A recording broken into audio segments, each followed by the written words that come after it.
paint peeling slow. Grandma counting worn out pesos says, mijo, something's gonna blow. Flags fade on the old hotel, tourists drink their rum and go. Radio talks into accents about a brand new vote.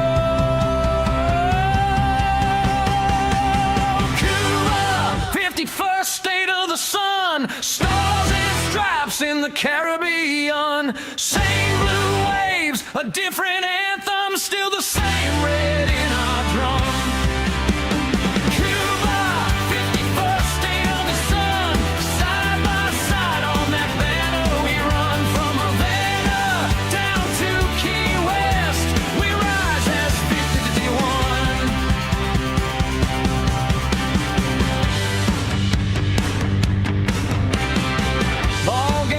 Busted barrio, kids swap caps, argy calls. One said soon we're buying hot dogs in a big new stadium wall. Street band plays old boleros, slides into something strange. A pledge in a different language, but the hope feels just the same.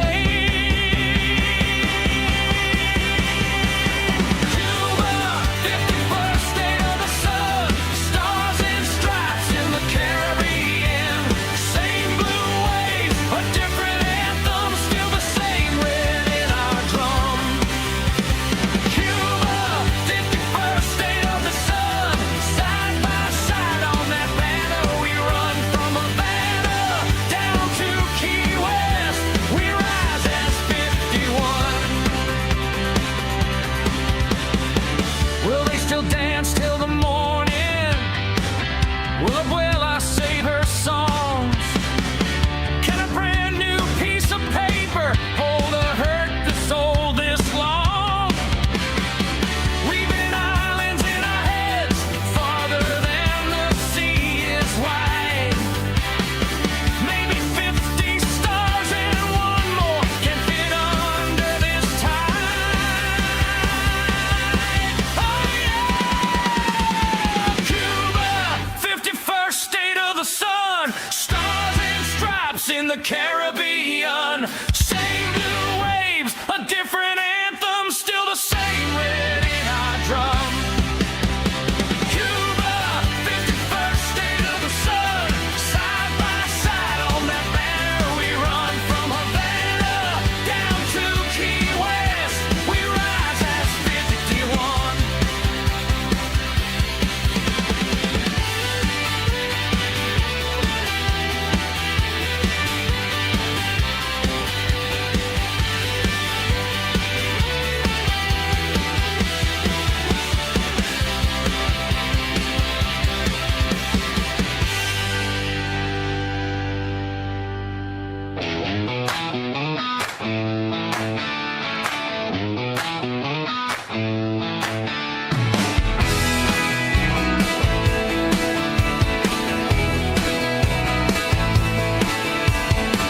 Dust on the truck bed, mile after mile. Fields stretch out wide like they got a mind of their own.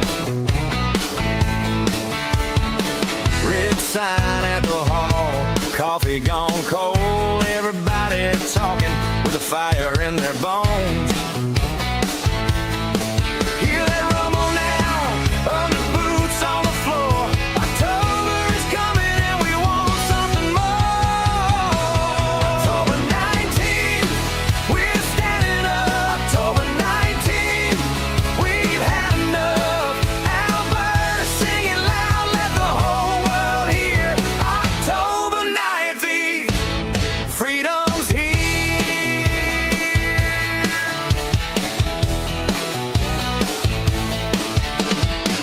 Hard hats on hooks, checks run thin, hands on the ledger and the same old grin. From the shop to the rig, from the barn to the street, people keep asking what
to the NPC show.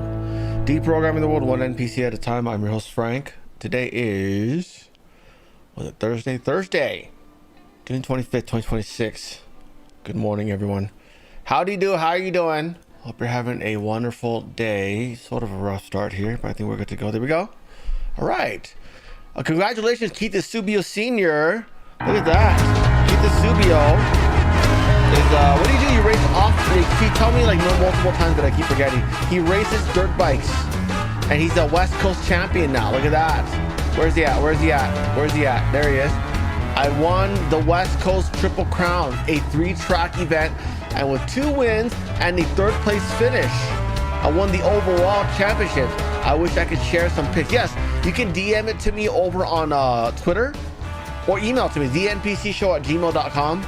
Like my handle, thenpcshow@gmail.com. You can email it to me, and then I'll show it to people. That'd be great. Or you can DM it to me on Twitter. You know what my handle is? The handle is right at the bottom, right there. NPC_show. Yeah. Congratulations, though. That is great. That's good to see. My audience is filled with champions, right? That's good stuff. Congratulations, buddy. Yeah, he's been here for years, and he keeps talking about dirt bike racing. Oh yeah, I'm racing at this track this weekend. I'm like, that's freaking awesome. And then the last time I talked to him, he was 3rd, and now he's 1st. Yeah, he went from last to 1st, and that's what I call 3rd place, by the way, because we have standards in this country, right? Right, Keith Subio, we don't have time for losers. We don't have time for 2nd place. You know, the guy that was 1st to lose. Yeah, unlike you won. Yeah, you're the winner here. You are today's winner. You're our winner this week. Yeah. Good morning, Bourbon, Daniel, Bendy. Hold on, let me reload this real quick. Bendy, Mary, good to see you. Doreen, Zach, Barry, Carrie, Polly, good to see you. Jeffrey. Whoops, wrong button. Shit, that's gay. Sorry. I meant to press that button. Oh, jeez. Lisa, Keith Subio, good to see you. Christian Moore, hello to you. Good morning. Hope you're on time today. Sherry, hello to Lisa on live. Good morning. Mary, Chaos, Doreen, good to see you. Hello, Chad. Hello, Rhoda. Good to see you. Amber, Diamond G. Hello, Kathy. Good morning, Kathy. Would love to share the televised videos of some of my races. Yes, you know what you could do? Do the same thing. Email. You can either email it to me or DM it. You could probably better to email it, because if you're not already following me, if you don't already have DMs going on Twitter, Twitter filters them out and I'll never see it. But yeah, thenpcshow@gmail.com. THENPCSHOW. THENPCShow at gmail.com, and an email. And then we'll check it out when we get over to Rumble. Yeah. Hello, Jay Knight, Kathy. Good to see you, Kathy. Flat track motorcycles. Awesome. Good stuff. Robbie's, Casanova, Raptorman, Kathy, again, Becky, good to see you. By the way, do you tour multiple states, Keith? Like, now that you're the West Coast champion, do you now go off and compete like in other states? Pretty cool. Yeah, you can email it to me. We'll either check it out today or tomorrow, whenever. We have a long day today. We're gonna be on YouTube for like 3 hours, so we'll probably do it tomorrow on Rumble. We'll see. Because we have by the way, let me finish up the oh, you race in Nevada now. That's awesome.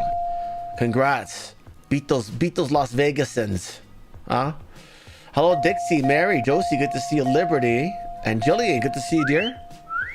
Hello to everyone on Foxhole. Oh, look at that.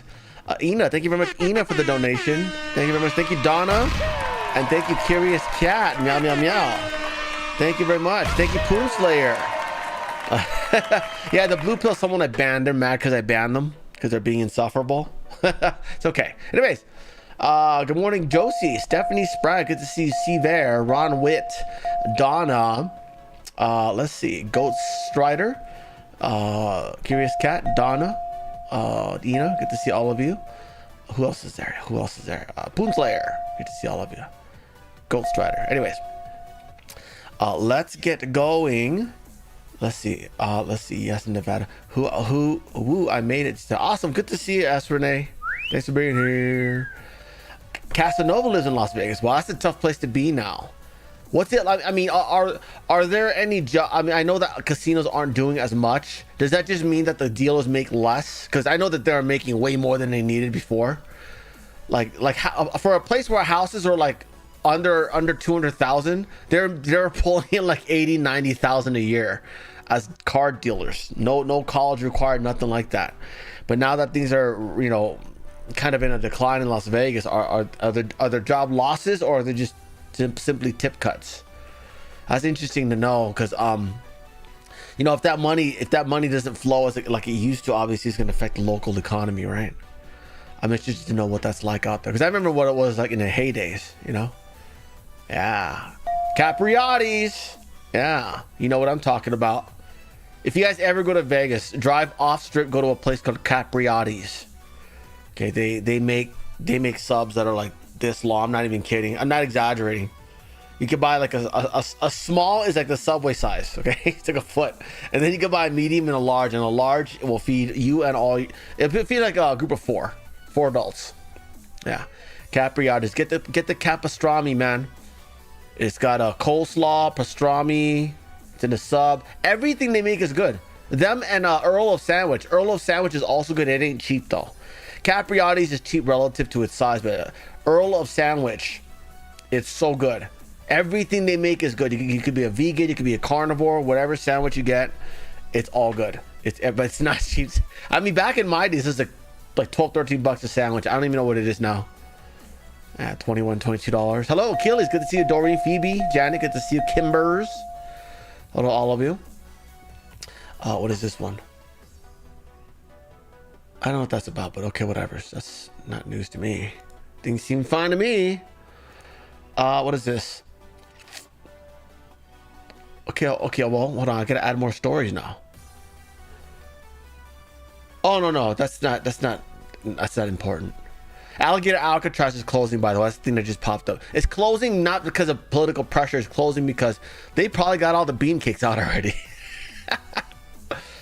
Let me see. Let's where are we at? Let's do this. Let's add that. I want to see the highlights from that.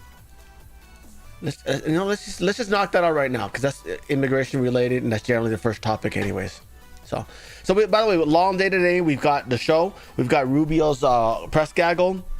We've got two brief Trump press gaggles from when he visited DC. Very short. And then we've got Trump sitting down with the NATO secretary. And then depending on who's here and, you know, how many people are left, we will probably watch the his speech at the Great State Fair yesterday. Anyways, hello, Doreen. Again, fourth time now. Hello, Doreen, again, 5 times. There we go. Can't do 4 because 4's bad luck. Anyways, let's get going. First story of the day. Tom Homan is here with DeSantis and announced that what is this one? Oh, that's right. That's tied to the Supreme Court announcement right there. So let me see. There's that one. We got a big quake out in Venezuela. I think 3. A big quake and then 2 aftershocks after that, and then antipodes in California and not antipode in Japan and then California. So it's an antipode is when there's an earthquake here, and on the not exact opposite side, but like in a triangle angle, there's another earthquake. And there's one in Japan. And the one in Japan did no damage though. Yeah, so Venezuela needs to work on their little engineering out there. Not looking too good. Give me 1 second. What is this one? There it is. Let's start with this. Oh, hold on. We don't need to do that. All right, DeSantis said, first story of the day, DeSantis and Homan announced the closure of Alligator Alcatraz. Look at this. That they would be able to do so, and we would still help. We'll still do the 287G. We're still going to be participating in that. But in terms of us managing this facility, to the minute that that's no longer needed, then we obviously would break down to the facility. And so Alligator Alcatraz fulfilled the role that it was designed to serve. Today it now has 0 detainees. It has helped remove many dangerous people from the street and get them out of not only the state of Florida, but the United States of America. The detainees that were here are still in federal custody. The demobilization efforts here at this facility are underway. We stood this up. We surged critical resources. We built critical infrastructure. We were able to manage very complex operations, and we were able to efficiently execute the mission when called upon. There's no question that this mission has made the state of Florida safer. There's no question that releasing some of these folks would have been represented a clear and present danger to the well-being of Floridians up and down the Florida Peninsula. Our efforts to support this important mission of immigration enforcement continues. Our 287G. So they are continuing. They are going to be continuing deportations, ICE raids, things like that. It's closing only because they don't need it anymore. Okay. The only reason why they needed Alligator Alcatraz to begin with was to stage illegals that they catch for when they fly them out. Okay, that's what it was for. Now they're still doing that, but they don't need a facility to hold the abundance of them anymore. That's all this is. Okay, this is not like, oh, we're gonna resume mass migration into America again. That's not what's happening. They're basically done deporting on a mass scale. They're now doing regular deportations, which they can just house in their jails and whatnot. Agreements are still in effect. Our Baker County facility is still in operation. See? Baker County facility on operation. Just Alligator Alcatraz is out because they're making a big political thing about this as well. Oh, they're gonna be eaten by bugs, and like, we don't care, you know. And the mission continues, but DHS is in a better footing. DHS has more capacity to be able to handle these folks, and I always said, you know, we're only doing this because it's necessary. The minute that they have the capacity to handle these folks and not release them on the street, we're going to be supporting those efforts. And so we've arrived at that point, and I'm proud of everybody who worked very hard to help keep the state of Florida safe, to stand up for the rule of law and American sovereignty, and ultimately this saved lives. I have no doubt that this saved lives. All right, we're going to hear from Tom Homan, and we're going to hear from Director Coker. Tom? That's the end of that video there. Tom basically announces something along the lines of like, hey, Haitians, you got to get the hell out of here. There's a new ruling. Yeah, we're going to talk about that SCOTUS ruling in a bit. But here, let's do this. Let's take this. Let's park it behind. Let's park it after the SCOTUS ruling, the one I'm talking about. Asylum seekers, Good.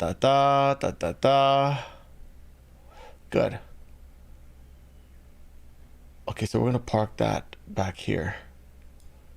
Now we can start the show. All right, second story of the day. A Biden judge, a lot of bad news today, by the way. Hello, Josh. Good to see you, buddy. His birthday's coming right up. I think this Saturday, right? Is it this Saturday? Yes, in 2 days. Joshua's birthday in 2 days. Yeah. Anyways, second story of the day. A Biden judge blocked Trump's DOJ from challenging New Jersey's sanctuary policies that shield illegal alien criminals. Again, you do not have jurisdiction over what the federal government does. They're the ones in charge of international borders, and you are a low-level wannabe SCOTUS judge who has no say in the international affairs of this country. Okay? So you can fuck right off, Evelyn Patton. Dumb. Anyways, next story.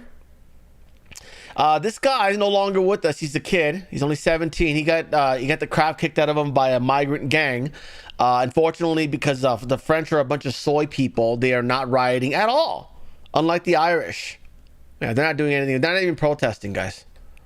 Yeah. So yeah, very sad. And yeah, he got the shit kicked out of them for no reason. Okay. Obviously, they'll use some excuse like, oh, he used N-word. Something like that, right? So again, remember, guys, the blacks say if you say something racist, it's a valid reason to murder someone. So we'll go around on TikTok, look for all those white boy videos, you know, those white bitches videos of when they trash you, okay? Find out where they live. Go subpoena the data. I'm asking the federal government to do this. Subpoena the data from TikTok, okay? And pass that information out to Proud Boys, the 3%ers, all those guys, okay? And they can go out and just do justice, okay? Because apparently racist words equals murder for blacks. They're totally okay with that. Okay, which, by the way, absolutely no proof that he said that at all. That's probably what their excuse is going to be. That's always what their excuse is, by the way. Yeah, you guys remember the Sikh guy that stabbed the kid in London, and then the cop showed up, and then the Sikh guy says he says something racist, and then the cop handcuffed the kid, and he bled to death on the floor. Yeah, that's why that happened, because he claimed, oh, he says something racist. So these are their rules, not mine. Okay, guys, these are their rules. So if I don't know if some Americans want to take some rafts, you know, with a lot of ARs, go over to that island of inbred liberals called the UK, and just start slaughtering people. You know, they're okay with it. They're okay with you slaughtering them when they call you racist. Okay. But just remember, it's usually the dark ones that are going to say it to you because you're light, okay? So you want to go after all the dark ones. These are their rules, not mine, okay, guys? I'm just embracing their policies. I'm just being inclusive of their, the things that these dark people in Europe like to do, okay? It's okay to kick ass, beat someone to death for racism, right? That's their rules, not mine. Next story. Denmark is moving to ban Islamic call to prayer, according to a minister. The minister says the country should not sound like Pakistan. I mean, good move. Unfortunately, too little, too late. All these people are going to kill the shit out of you guys now. Huh? Are you really going to tell these people they can't do this? You have no balls. You're Denmark. Holy crap. Yeah. Oh, yeah. You guys, they're going to go after all. They're going to start dragging the politicians out of their offices and slaughtering them in the streets because they're not allowing them to do this. Oh, we want to pray to a pedo who banged a 9-year-old and married him. Married his cousin, 9-year-old cousin. It's disgusting. So anyways, so Denmark's new socialist immigration minister, Morten Basalaka Ding Dong. I don't know how do you pronounce the O with the line over it? Budskov? Is it Budskov? I don't know. I don't care. He announces that he will ban the Islamic call to prayer. He says that parts of the country shouldn't feel like a suburb of Islamabad. Also, they're blocking the roads. Look at that's a road.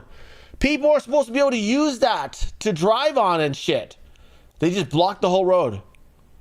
You guys know how, they do this in Irvine, by the way. There's a mosque in Irvine, and you know what they do after they're done with their little mosque celebration festivities or whatever? There are people, there's a 4-way stop sign, okay? And you know what their guys do? Their guys go there and they block the other traffic to let all the people out of that mosque. Instead of just following the traffic sign. They're not allowed to do that. They're not allowed to just, oh, I'm the traffic coordinator for the day. Even though the city never hired me or appointed me for anything. I'm just going to block all the white and Asian traffic and all the Korean traffic to let all my brown people by, all my pedo worshippers by. Yeah. And by the way, that's when I lived there, okay? When I was, 25, 24? Yeah, I'm 43 now. That was 20 years ago. Imagine how much worse it's gotten. Awful, awful. Yeah, too little, too late, Denmark. Looks like your hands are full. It looks like Greenland is going to be a walk for us, okay? You can ask all your stupid neighbors to open your concierge or whatever the hell they're called in Greenland. They ain't going to help you, okay? You're a long ways to catching up to us, and we are already building 2 more military bases out there. You cannot do anything about it. All your base are belong to us. Okay? And by us, I mean the United States. U.S., us. Next story. The Supreme Court, one of the rulings today, is dealing a massive blow to activist judges. They're allowing Trump to block asylum seekers from entering America. Yeah, that's one of the rulings of today. This other decision dealing with the border was about if you have to arrive in the U.S. to start an asylum proceeding or an asylum claim, what if you're held on the side in New Mexico? You're not allowed to come in. Immigration advocates had said people should be accepted there, but the court said no. It says we decide only that an alien standing in Mexico does not, quote unquote, arrive in the United States. The INA, International Immigration Law, neither entitles such an alien to apply for asylum nor requires an immigration officer to inspect him. So a win for the Trump administration and the border policy that they're trying to control here, saying if you're not in physically legally U.S. soil, you cannot apply for asylum claims. More decisions to come there. This stuff. Thank you very much, David Storrs, for the donation. Thank you, David. And keeping the channel alive. Thank you, buddy. You are the best. Next story. Also, the U.S. Supreme Court upholding Trump's terminating the TPS status. Okay. So I believe there are only two demographics that he's done this for was Haitian and Syrian migrants. He's ended their temporary protected status. If they have been here under protective status, under asylum, they got to go back. So good stuff. Yeah. Rodney Letterman says she's hot. Yeah, that's Shannon Bream. She is my absolute favorite on Fox. Oddly though, for a span of 4 years, they hired some different makeup artist that added like 20 years to her. So for the last 5 years, she looked like she was 45 or something like that. Nothing wrong with 45ers. I love you all. But she ain't 45. She ain't supposed to look 45. But they added so much age to her for some reason. And now they've undone that. Yeah, so she looks like my, well, I would say she looks like my age, but I'm 43. But I look like I'm 30, right? Anyways, next story. Yeah, so TPS status for Haitians and Syrians are officially gone, and that's what Tom Homan was announcing. He told the Haitians, you got to get out of here. Yeah. Fort Myers, Florida gas station to kill the clerk, reportedly identified as a mother of two. Now, that's a different guy. That's one of the Haitian guys who went to go slaughter an Indian lady at a gas station. For whatever reason, I have no idea. But these Haitians, eating cats and dogs, stabbing people regularly. I'm telling you. You know that Indian truck driver, remember the one that made the bad U-turn and then the van crashed into it? Haitian family, you know? He should be given an award, if you ask me. I'm kidding, guys. They were legally here. Well, legally here, they probably got anchor baby down. That's what it is. Who the hell will accept people from Haiti? You know what I mean? See, that bullshit lottery system is garbage. Oh, you just randomly get in? Really? No. We want the best. You got to pass tests. Here's Shannon again. The Supreme Court rules that Democrats could not challenge President Trump's DHS ending TPS status. So ending the TPS status for Haitians and Syrians. They were trying to call it race-based, and it's not, because there's plenty of other white countries that we are also not allowing into this country. Okay? And Syrian refugees who were here in the country. And basically what the court has said is that they can't challenge this decision by the Department of Homeland Security, by the administration, that they're the ones who get to make the assessment about whether they leave or not. I haven't read the whole thing. And by the way, there's plenty of black countries that are still allowed to be here. So how's that race-based? See, they're stupid. But they do get into some of the claims that by some of those who are advocating for the Haitian refugees, that there was some kind of racial animus. The court says they don't see evidence of that. So I'll keep reading, but it's another very fractured decision that seems to be a win for the Trump administration, which would be the second win for them on immigration. That earlier decision that we talked about that came out just a few minutes ago saying that if you get to the Mexico border but you don't make it onto U.S. soil, you can't file an asylum claim. So the Trump administration has to be happy about what they've gotten today. We've still got 8 opinions left, and it looks like Monday will be Monday, huh? I was hoping to get some tomorrow, but I guess not. We're gonna get some on Monday. Monday, guys. You know what's on Monday? Birthright citizenship decision. I have a feeling that's gonna be bad news, though. Yeah. What else is there? Oh yeah, we got Holman telling Haitians to go home. You're not protected anymore. They can allow, so the president has the constitutional authority to make it temporary and not permanent. It's the right call. You know, I've been doing this since 1984. TPS has never been temporary. That's why the whole statute exists. Temporarily give people protection while the country's in turmoil or after they suffer a hurricane.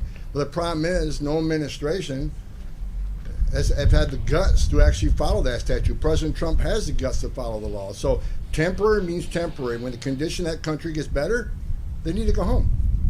There are many. Haiti ain't better though, but they should definitely still go home. Yeah. So people stay in line, want to be part of the greatest nation on earth. If they don't go back to make Haiti great again, who's going to do it? They'll never get better. And that goes back to my early point. People say, why you arrest them if they're not criminal under 10 years? Because they cheated the system. They may have been here 10 years, so let's remember, when you enter the country illegally, it's a crime, And they're doing that, putting themselves in front of the line while millions of people are taking their tests, doing their background investigation, paying their fees to be part of the greatest nation. Filling out applications, those take forever. Yeah.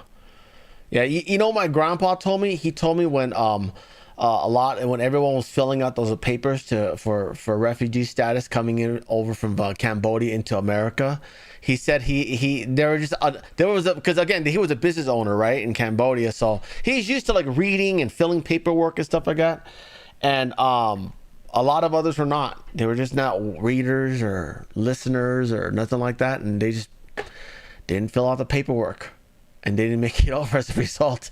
And they got killed by the Khmer Rouge for being light-skinned. Yeah, 3 of my aunts and uncles are dead for being light-skinned in Cambodia. Those are the kinds of people you don't want in the country. If you can't even fill out an application, just forget it. What are you going to do when you're here? Beg for money? So temporary means temporary, and I'm grateful for that decision. Yeah, so good stuff in that video.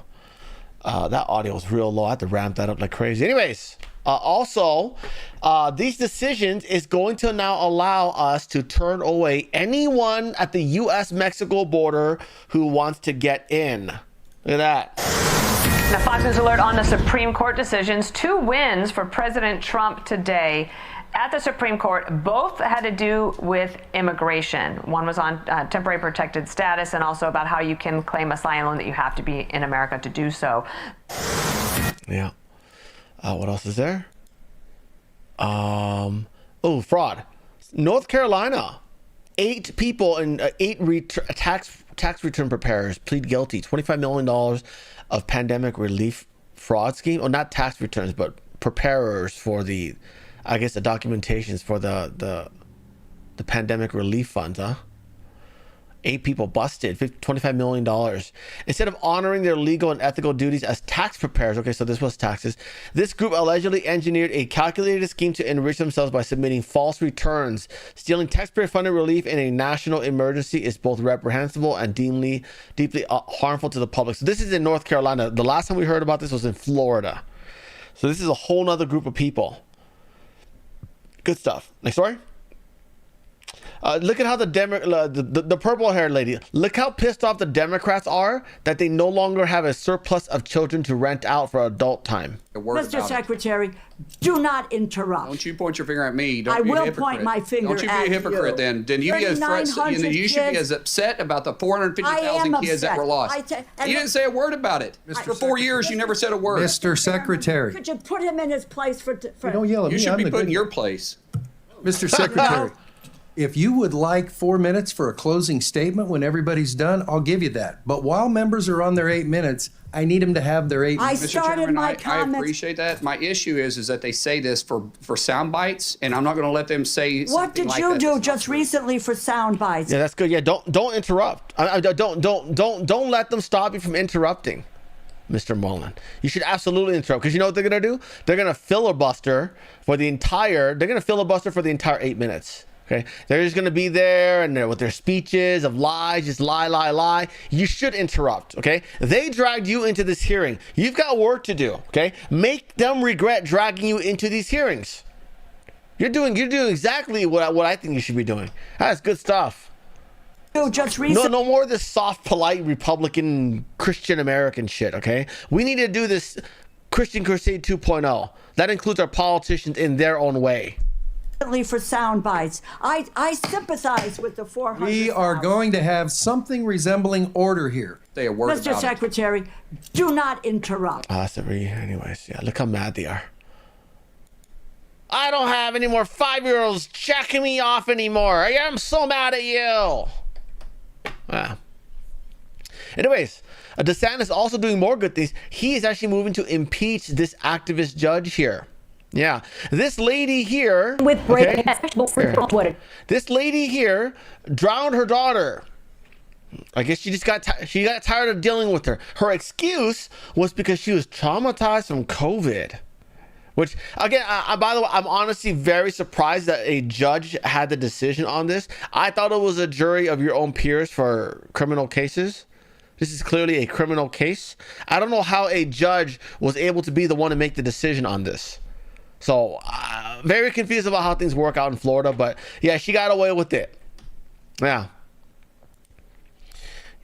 So DeSantis is moving to impeach this judge as a result. He will get impeached. By the way, again, a lot of you other states not doing enough, not doing much, not doing anything nearly what this presidential candidate has been doing. He will be, I guarantee you. He's not gonna win. He might. I'll tell you that much. You know, I'll tell you though, based on how like what he's done, what he's accomplished. Thank you very much, Joshua Stores, for the donation. Thank you, buddy. Based on you know what he's good at, I think DeSantis should be Speaker of the House. I don't know about presidency. It's just because he seems to be the best at domestic affairs. He's very attentive to what's going on in his house. I don't know if he sees everything that's going on abroad as well.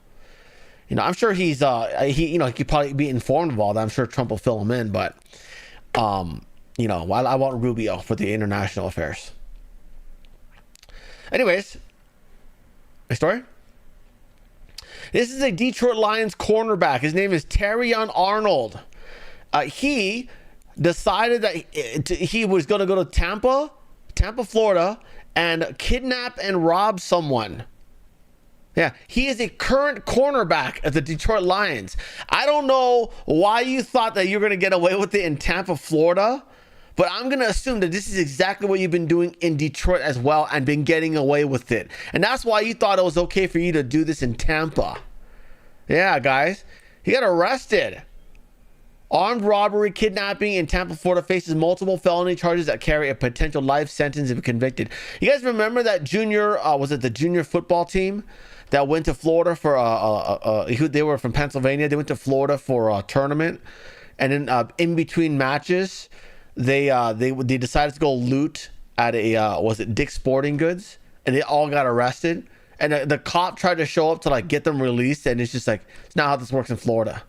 And then they tried to get the coach for obstructing justice. Yeah. You guys, I'm surprised you don't tell your kids this stuff. You know, this guy's a grown adult playing for the Detroit Lions. He's at least 22 years old, and nobody told him, hey, if you commit crimes, you're going to get locked away and lose your career. He's probably making like at least $1 million a year, and still he's doing this stuff. Holy crap, man. What a dumb end. The N-word. Congratulations. Multi-million-dollar career gone. Next story. This lady here is one of the Mamdani's endorsees. She is previously found to have been posting things like this. She says, "We are Westerners fighting for the total eradication of Western civilization. We see community and instruction from militants in the global South." Yeah. Daria Laza Avia. Oh, so she's Hispanic. Chevalier. Okay, so she's Hispanic. She is a Hispanic chick trying to end Western civilization. I hate to tell you this, but Hispanic culture is Western. Dipshit. What a dumb person. They're gonna make you slam your head on the ground while you pray to a pedo who banged his 9-year-old cousin and married her. Holy shit. What a dumb person. Wow. Radicalized, man. Do you guys remember how many movies they were out there talking about the radicalization of U.S. citizens into this Islam crap? And then we just thought that, oh, they're just movies. No, they were a preemptive documentary. Yeah. So anyways, so that's what's going on there. And even Letitia James is not happy. Letitia James criticizing Mamdani and says, warning that the progressive push could divide the Democrat Party.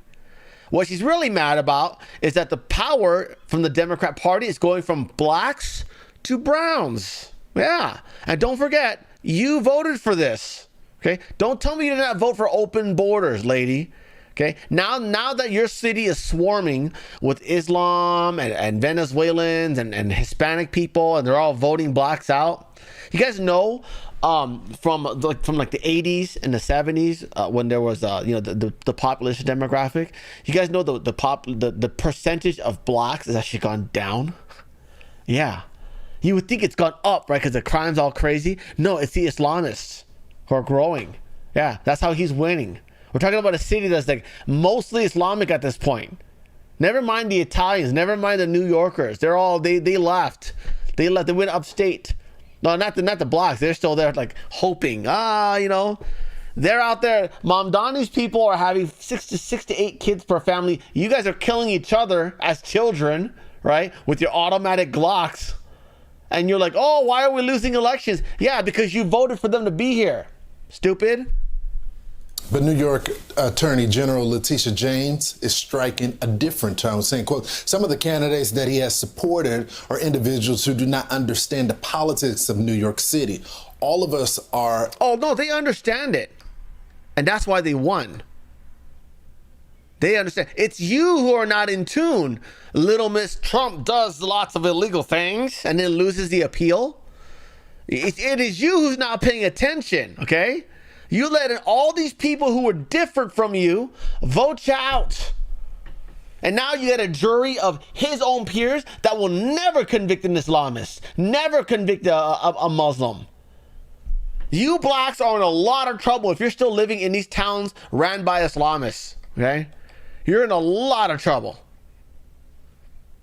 In London, there was a case where 2 Muslims kicked the tar, beat the crap out of 4 airport security agents, okay? They did not get convicted of anything. Why? Because the jury was entirely Islamic. And I might add, by the way, Letitia James, some of the security agents were black women.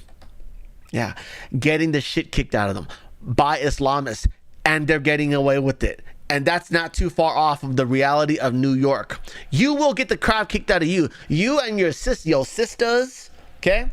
Right after they get their nails did, they're going to get beat up, right? Ba, ba, ba, ba, ba, ba, ba, ba, ba. And they're going to go, oh, boy, Allahu Akbar, Allahu Akbar, where's your hair covering? Rocks to your face, woman. And then you're going to go to the cops. They're going to arrest them. They're going to put them on trial. And then you're going to look at the jury. The jury's going to be, Allahu Akbar. Innocent, Allahu Akbar.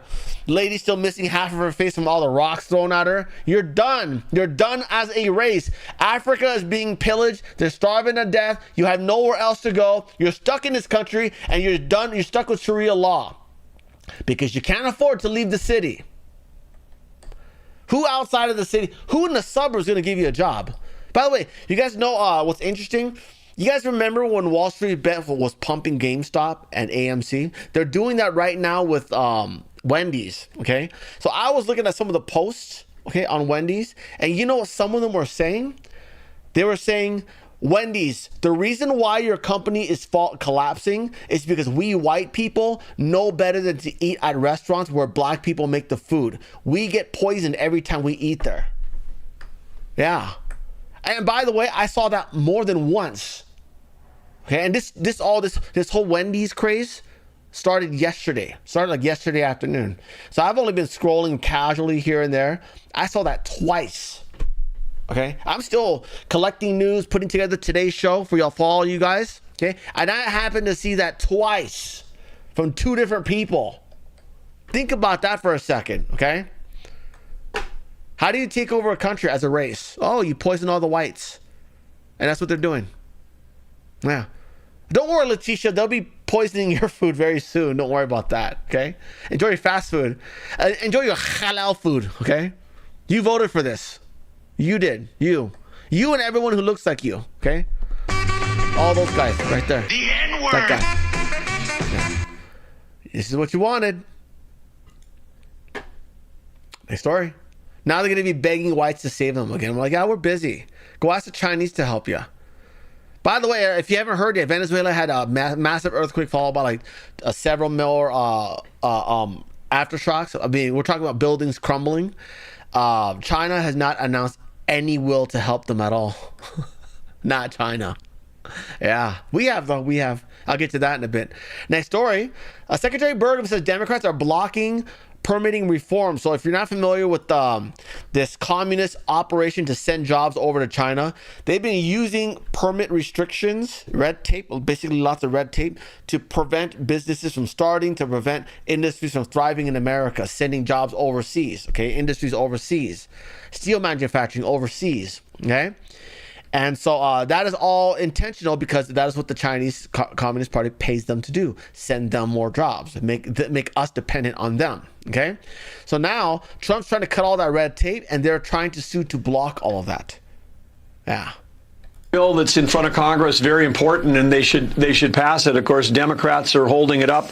One of the things they're trying to use as leverage is one of the things they're trying to do is say, listen, we won't vote for permitting unless the Trump administration agrees to keep, subsidizing intermittent and weather dependent and often foreign sourced sources of electricity. And that's just something that President Trump's not willing to do.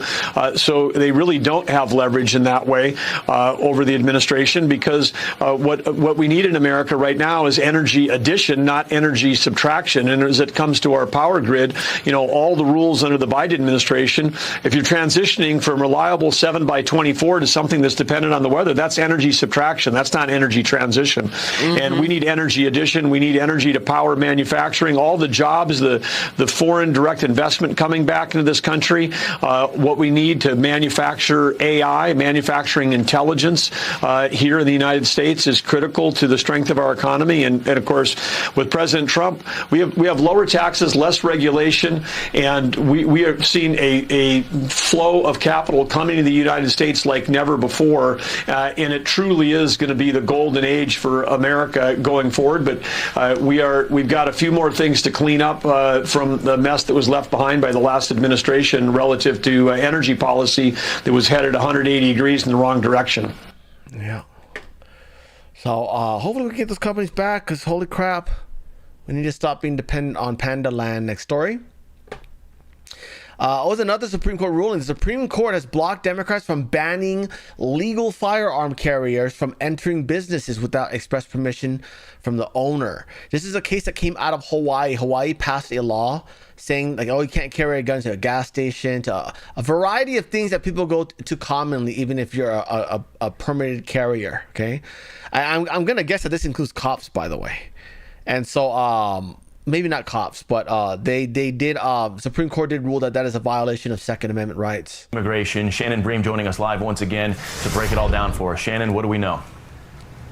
Okay, so Bill, let me tell you a little bit about the gun case. This was out of Hawaii, where if you have a concealed carry permit, which takes some doing there, the presumption under Hawaii law was that you couldn't take it on private property unless you got express permission from the owner of that private property. So things like shops or restaurants or really any private property. Well, the court shut that down today. They say that arrangement would impose a new burden on permit holders, people who've gotten these concealed carry permits, who will have to somehow obtain permission to carry a firearm on the property before stepping foot. They say the Hawaii law here violates the constitutional right to keep and bear arms. Big win for Second Amendment folks and supporters there. This other decision dealing with the border was about if you have to arrive in the U.S. to start an immigration. Shannon. Yeah. So good stuff out of there. Up yours, blue states and your stupid gun laws. Next story. This guy here is a former teammate of within the MLB. And he was asked questions about, a lot of the LGBT conflict out there. Listen to this. Buster, you were a member of this organization for a long time, and every year there's been a night to honor the gay community. Did you object to those nights when you were a player? And also, did you or anyone from the organization talk to Tony, talk to the players, and explain the importance of this demographic to your business, the importance of this evening for the fans? I mentioned that I'm not going to revisit it, so if you want to ask baseball questions, I'll answer baseball questions. Were you reach out to the gay community about any of this, or no?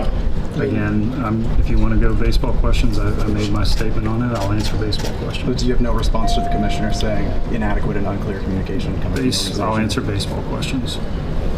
Is Deborah Sprankton? I believe so, yeah. But sir, why do you want to only answer baseball questions? There are some very important matters that the public is debating outside this organization. Because he's an athlete, not a politician. Stupid. I'm going to answer baseball questions. Do you feel it's not your job as president of baseball operations? I mean, is this something we should be talking to Larry about? Guys, you just need to keep it baseball related, or... Well, you guys have made this baseball related because you have Pride Night. You allowed Oh, that's a good point. Should probably get rid of it. Players onto the field that MLB said should not have had writing on their caps, violated MLB rules. Then MLB said that you guys didn't communicate with the players properly, that they didn't have to wear the hat. So there's been no response about that. We get it. Buster made his statement. If you guys have any baseball questions, you can answer those, or we're going to be done. Buster, how is the leadership with this team in terms of internal with the clubhouse and the front office? Because people, including fans, might suggest that it isn't where it should be, including the manager and the front office. Yeah, well, I mean, other people can speak on me. I'm not going to speak on myself. I feel like Tony's has the clubhouse. I think he has the respect of the players in the clubhouse. Everything's going to be heightened when our record is what it is. But there's no concern on my part that he doesn't have the respect of the clubhouse. Yeah, oh, it gets better, guys. He was very cordial there, right? Look at his personal Twitter. Most people are very, very, very... What is this? Twitter. Oh my God, you gotta be kidding me. Rumble and your auto. Stupid. Anyways, here we go. So not that one.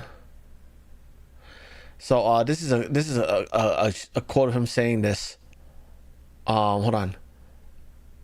Buster, I can pretty much guarantee I know exactly what Buster wants to say about having to answer irrelevant non-baseball questions. You know, I know what he wants to say because it's exactly what I and most every other single player, coach, and front office executives who were part of the San Francisco Giants World Series dynasty teams that brought, well, yada. Come on, stick to the subject and say confidently and say confidently into the camera. Now this isn't what he actually said, but this is what this guy says that he would say. He says that he would say, I'm not wearing this gay bullshit. Queers don't watch baseball anyways. They watch The View, enjoy therapy, and fudge packing sessions. And anyone inside the LGBT community or those who support them don't like what I just said, then I say to you, go fuck yourselves and eat a dick. And I mean that in the most literal sense. I did not add anything there. I added nothing that was word for word other than when I laughed in the middle. That is hilarious. This is Aubrey Huff that wrote that, by the way. So good stuff. Good stuff. Give that guy a follow. That is hilarious. So things like that, things like this, posts like this need to be normalized. You guys got to do more of this everywhere you go. Obviously, don't get yourself fired, but make this a regular speak. Okay.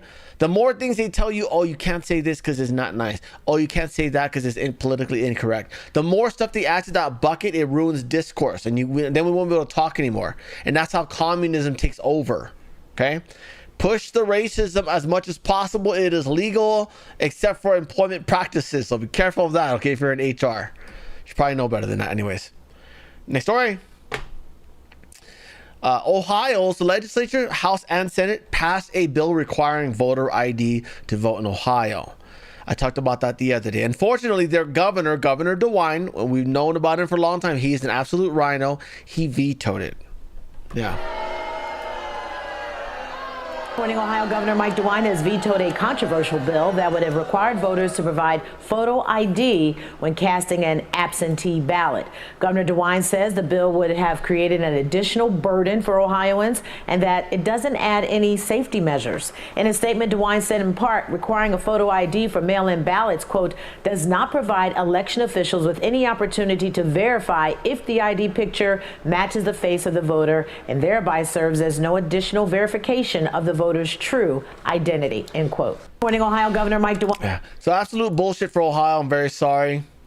You're not going to get any election integrity out of there. I guess you know who's cheating. Huh? Guess you know who's cheating. Next story. An Obama-appointed leftist judge strikes down parts of Trump's executive order to ensure mail-in voting is more secure and only available for U.S. citizens. Now, yesterday we talked about how the U.S. the postmaster had already agreed he will not be sending ballots in states that do not comply with that voter, the mail-in ballot security. Okay, but she is trying to strike that down and make it happen anyways. By the way, her name is Indira Talwani.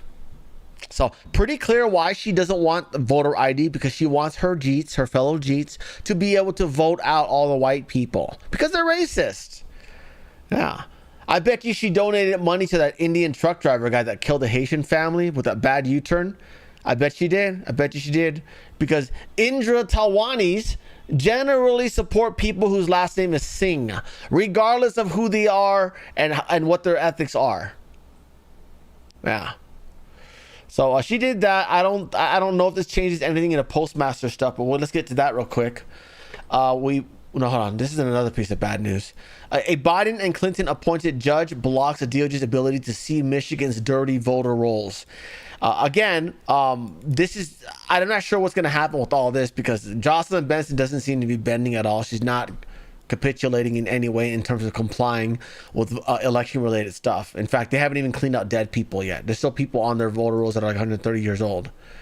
So, awful. I don't know what's going to happen with this, but I'm not going to go through this. This is Patty McMurray's article, and she's very thorough, as you can see. Yeah, you want to know what's going on in Michigan, you look up Patty McMurray. Okay, this the article date was yesterday at 5:20 p.m. Eastern. Well, it'll be 5:20 p.m. They don't have that timer synced to your local computer clock, so it's gonna say that right there. But you can find that article if you want to read it. But she's very, very good at investigating Michigan there. She's from Michigan. So, next story. Bill Cassidy and Trump clashed during the GOP meeting yesterday. Trump went to Congress to ream them in. Unfortunately, it did not go very well. They apparently got into it. According to CNN, Trump instructed Cassidy to sit down, but the lawmaker refused and raised his voice, referring to Trump as brother. Trump responded that he was not his brother and called him a lunatic. Cassidy eventually took his seat. He sure told you what to do, guy. Anyways, there's that. And also more about Cassidy. Cassidy lost his Cassidy is the guy who got primaried out of Louisiana, was it? I forgot what state, but he got primaried. He already lost his seat. So Lauren, take us behind closed doors. What happened inside that room? Yeah, I mean, what we have heard from sources that were in that room and Senator... I have a question. Oh, okay. She said sources that were in that room. Got it. That's how she... I was going to ask, how did you hear about this if it was a closed door thing? Got it. She has insiders. Bill Cassidy himself is that this was an exchange that really escalated with the president. Bill Cassidy telling our colleague Morgan Rimmer just a few moments ago that he lost his temper. Essentially, the president was asking why these 4 Republican senators would vote for this war powers vote last night.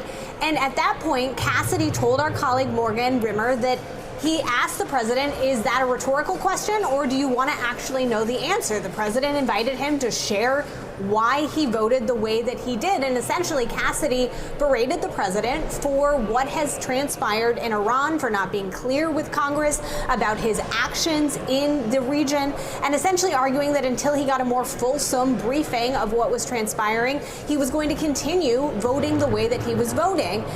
Cassidy said that the president was raising his voice, and in response, he continued to raise his. He said he lost his temper, that he's not necessarily proud of that fact, but he joked it was the Irish in him.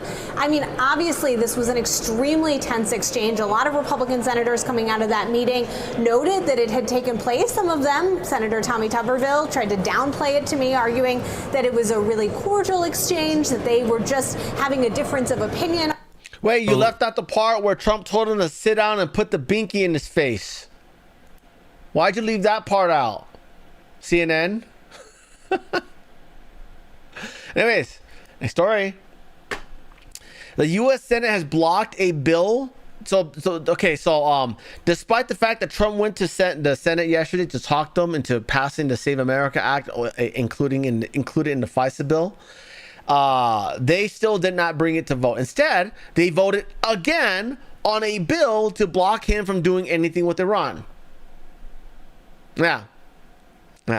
So they did this, by the way, late night last night, as an FU to him, to say, yeah, we're still not going to vote on that. In fact, we're going to vote on this again, one more time. Yeah. Oh, and then they also went on a recess for 2 weeks. So this is this morning. That's him gabbling out. Oh, we're going to go on a recess for 2 weeks. Goodbye, guys. It's Thursday, guys. It's Thursday. Could have waited till tomorrow. Could have done one more day of work. Nope. Recess time. Gonna leave. Bye. So they're out. They're gone for the summer. Anna Luna says that now she's going to shut down the House chamber until the Senate gets back. So she says that Thune just got a unanimous consent, meaning not one senator objected, for the Senate to adjourn for 19 days, meaning the Senate is going home after tonight's votes. I will not be voting to reopen the floor until the Senate gets back to DC to do their job. Thune is running and hiding. So, yeah, terrible, huh? We are screwed in Congress, man. And that's why I'm glad they're paying attention to everyone and primarying everybody. You know? A story? The Postmaster General, we briefly mentioned this yesterday, but the Postmaster General tells Congress that USPS will not deliver mail-in ballots to states that refuse to comply with President Trump's election integrity executive order. So that is some good news there. I'm honestly very surprised about it. I'm almost certain that they're already under a lot of pressure. First of all, most of us have already been calling for the privatization of USPS, okay? They lose so much money. They're not very productive, okay? And they're cheating on elections. They're helping people cheat on elections. They just like Pfizer, got exemptions for jab mandates. Oh, I wonder why. Might it have anything to do with them stealing the 2020 election? So they're already in hot water. I'm going to guess the only reason why he agreed to this was because the Trump admin has evidence that the Postmaster General and the USPS was absolutely instrumental and involved in the 2020 election fraud. And I believe that's probably why this happened here. Okay. So I don't know what the other judge's ruling is going to do. The judge that says, hey, you can't do mail-in ballot securities. No. That Obama appointed judge named Indra, the Jeet judge lady. Yeah. Anyway, so radical left just got hit with another major blow during testimony before the Senate Homeland Security Government Affairs Committee on Wednesday. Oh, this is on Wednesday. This is yesterday. The U.S. Postmaster General David Steiner confirmed that the USPS will refuse to deliver mail-in and absentee ballots to any state that fails to comply with President Trump's March 31st, 2026 executive order on election integrity. Now, keep in mind, an executive order is not a law. They don't have to listen to him. But I'm going to say that the reason why he is listening is because they got the dirt on him. They know that he knowingly helped steal the 2020 election, and I'm almost certain of that. As otherwise, why would he do? Why would he comply? Oh yeah, we want a Rubio administration. We want a J.D. Vance administration to continue investigating the USPS for not only our election fraud involvement, but also our lack of efficiency. So the order requires states to submit, the order that Trump made, requires states to submit detailed manifests, including voter names, addresses, and unique barcode identifiers at least 60 days before federal elections, so USPS can verify eligibility and track ballots. Remember they had an EO signing for it, and they mentioned how it works. Basically, if you're gonna be able to mail in ballot, you have to submit obviously your ID. They're going to log it into this database and verify, oh yeah, you're a U.S. citizen, How many times have you done this already? If it's 0, then okay. If not, hopefully they're smart enough to check if they're doing it over and over or not, because that's also pretty important. Okay. And then they get this special envelope that's actually serialized, meaning everyone has a different barcode. And so you can track ballots that way. That way we're not just sending out a bunch of ballots to everyone. So this might very well save the midterms now. States that refuse to hand over the list or follow the new security standards will simply not have their ballots delivered by the Postal Service. That is according to this guy right here. I'm gonna guess that they allowed him to do this deal, meaning you block mail-in ballots for all these crooked states, or we will arrest you. And we understand you should already be arrested, but we're giving you a chance. We understand you're probably under the gun. They're probably threatening you and your family to help them steal an election, or they'll kill you. But we're telling you right now, we have the dirt on you. So unless you want to spend the rest of your life in jail and have all your assets seized, because we know you made a lot of money helping them steal an election, unless you want to get all your assets seized and have your family live in the streets, you're going to do what we say. You're going to block mail-in ballots for all these crooked blue states. Steiner made it crystal clear, questioning from Gary Peters. If a state refuses to turn in their... let's just watch this here. Okay, here we go. Oh, great, with an ad. I got Rumble Premium. He added that USPS would inform non-compliant states. We would tell the state that we need the manifest, and that's gonna be their out on getting out of mail-in ballots to everyone willy-nilly. Here we go. So yes or no, if a state refuses to turn their absentee voter list over to the federal government, will the Postal Service still mail their ballots under this proposal route? Under our proposed regulation, no. We would tell the state that we need the manifest in order to, look, what we're asking for. That's the answer. You would tell no. So the proposed rule basically coerces states to conform to these new requirements and hand over their... Coerces. He calls it coercing them. Absentee voter rolls, or face the consequences of not being able to vote by mail. Some states... Or you can vote in person. Huh? You can vote in person. Here you go. That works. That's all they do. Oregon is completely vote by mail. If they say no, we control the list. The states control the list. We're not going to give it. Oregon has followed Kit 600 since the day they started voting by mail. This is a different issue. Wait, hold on. He says Oregon says what? Since the day they started voting. Control the list. The states control the list. We're not going to give it. Oregon has followed Kit 600 since the day they started voting by mail. So he says that Oregon has been following Kit 600. I heard something about Kit 600. Meaning they've been compliant. So he's saying Oregon's compliant. Hear that again. Control the list. The states control the list. We're not going to give it. Oregon has followed Kit 600 since the day they started voting by mail. This is a different issue. This will be a lot different issue. You're telling these states either give the federal government this information, trust the federal government, trust the Trump administration. We'll take good care of these. And yeah. You know the guy who got his election stolen in 2020? That guy. Yeah, we want him to be in charge of this. Let's see. Kit 600? I'm trying to find the word Kit 600 anywhere in all this. Anyways, I mean, that's just Oregon. It's just a small, useless state anyways. Anyway, so I hope good things come out of this.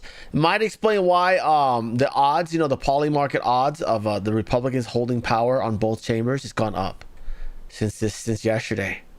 So, some good news there. Hopefully, next story. Rubio is still in the Middle East. He's going on his tour with all the Middle Eastern countries that are our allies now. All the ones that got missiles fired upon them by Iran.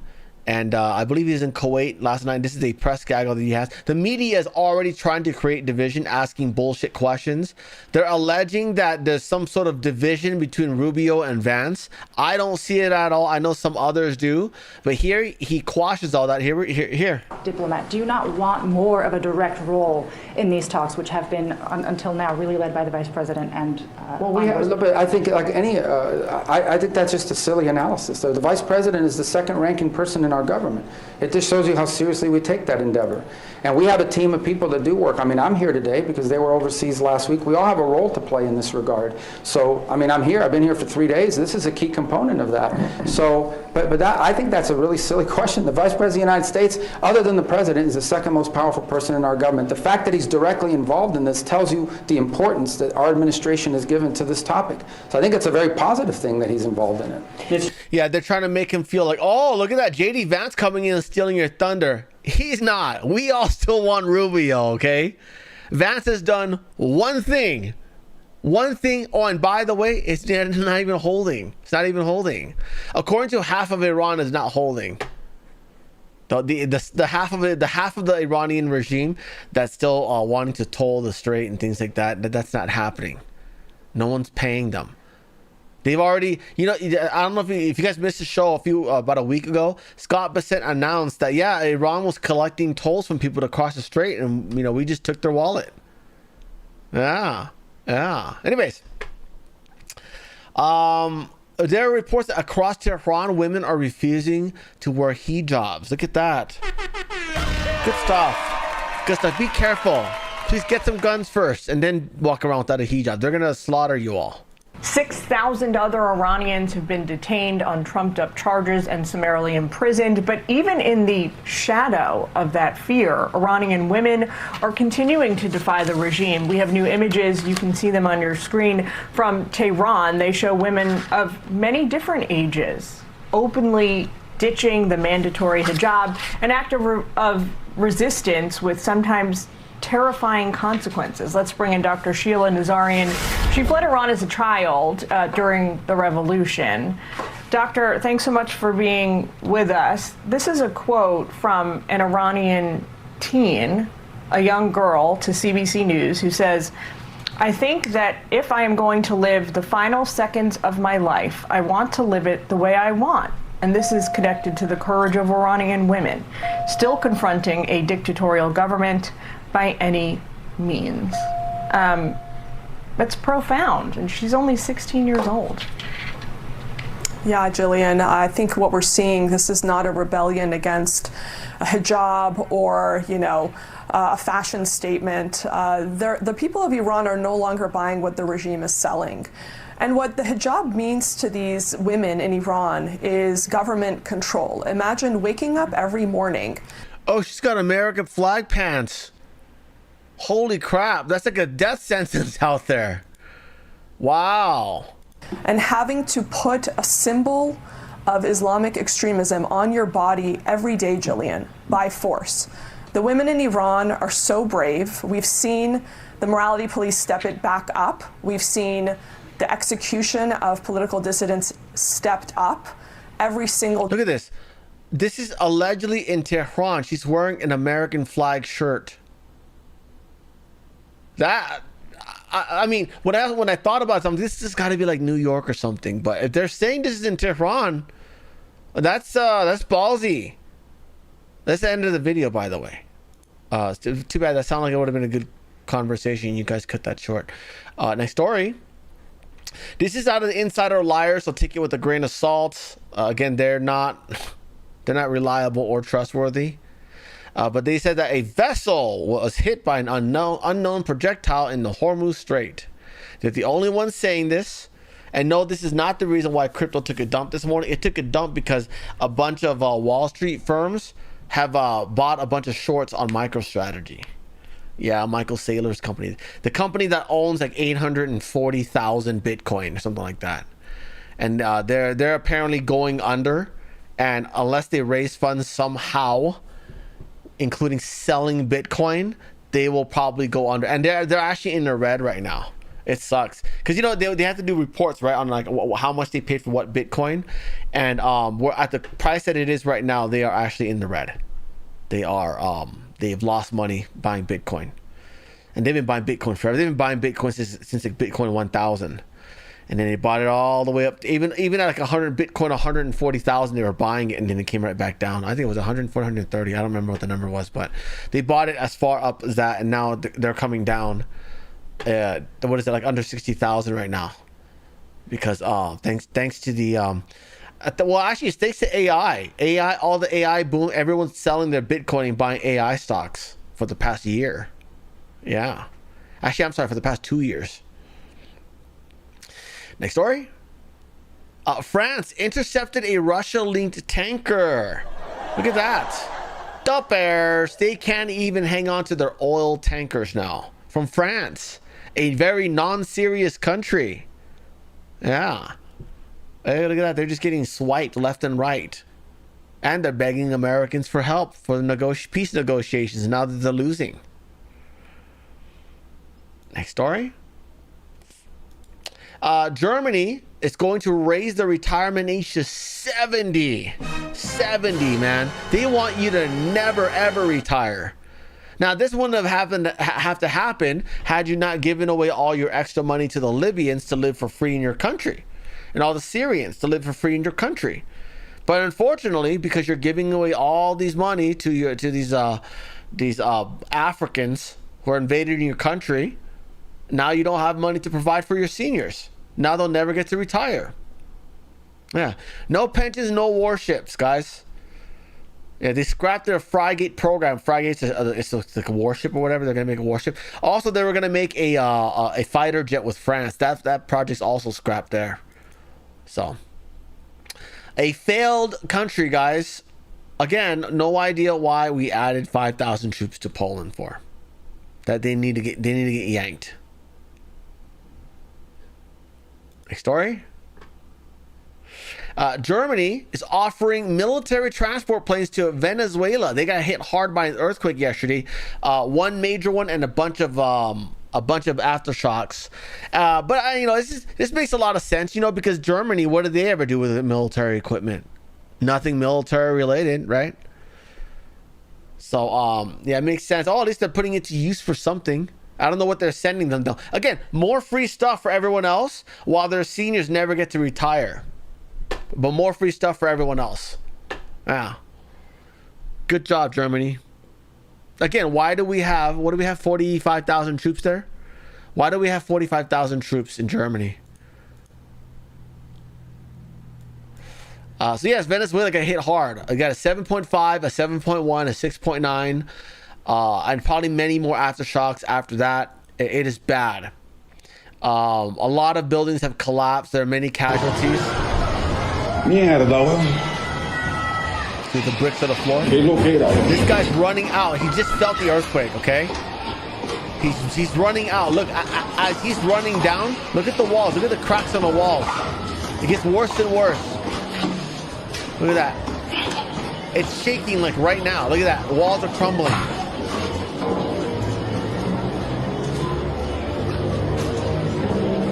That is insane. I'm from LA and I've never seen anything like this in LA. But again, the buildings are built a little bit better, right? Qué locura esta mierda. I got a question. Did you let Chinese contractors build this? Because that's probably why it all crumbled. I know you've been we know you've been chumming with them for the last 3 decades. Have they been the ones building all this?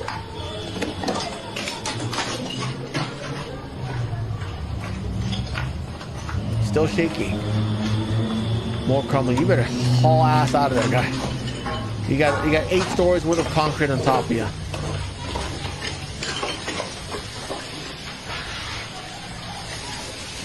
Wow. Water pipes burst, flooding. Yeah, it's real bad, guys. Here's an airport. Hold on. Here's an airport as the earthquake started in Venezuela. Look how bad. Power gets cut. Everyone runs. Dust everywhere. That's the concrete crumbling.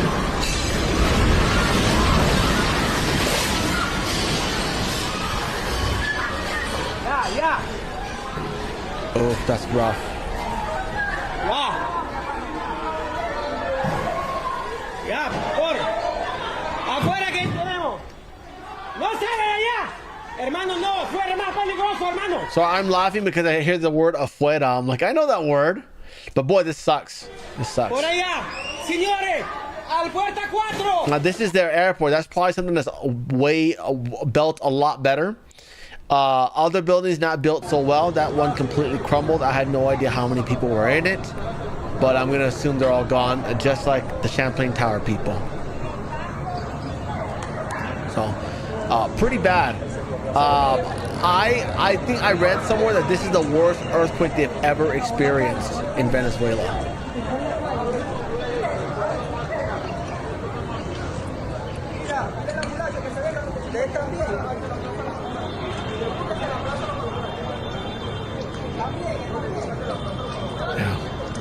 That whole building's gone. Dirt and rubble everywhere. Oops. There's more. This is during a baseball game in Venezuela, and this is actual, like when it started. You can see already the camera's trembling just a little bit. See it's shaking. They're barely noticing it. They took a swing, and then they start noticing. Oh, okay, because he was standing like this, right? Maybe, oh, I feel a little dizzy. That's why the ground's shaking. No, no, no. Everyone's starting to notice it. Para estar en el estadio, ¿no? Look, see, now they're worried. They're concerned. The bull, because the bull pit. The pit empties out. The crowd empties the field. The seating area. They all run to. I mean, that's a good idea. Go to the middle there. Look at everything shaking. Speakers shaking. Wires shaking. Lights shaking.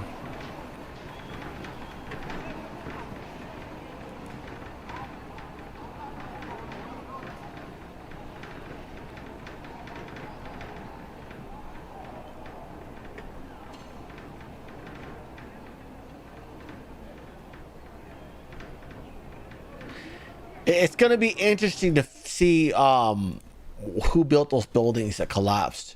Because remember the one in Thailand? Built by Chinese contractors.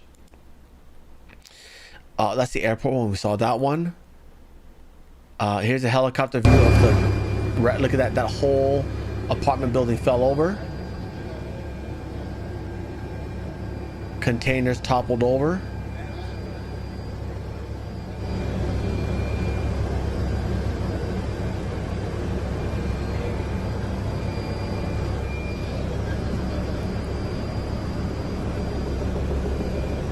Yeah, building collapsed there, building collapsed there, another one there, another one there.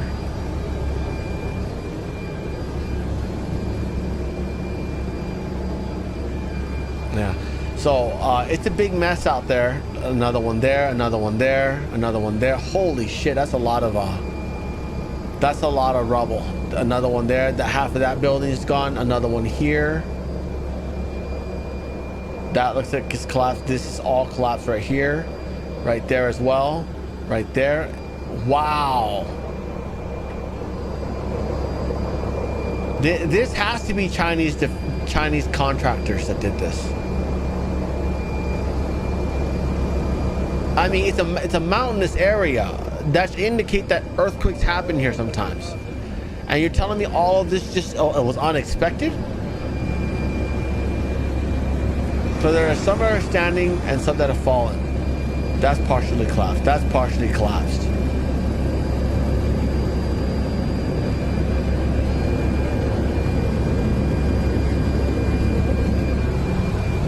Holy heck.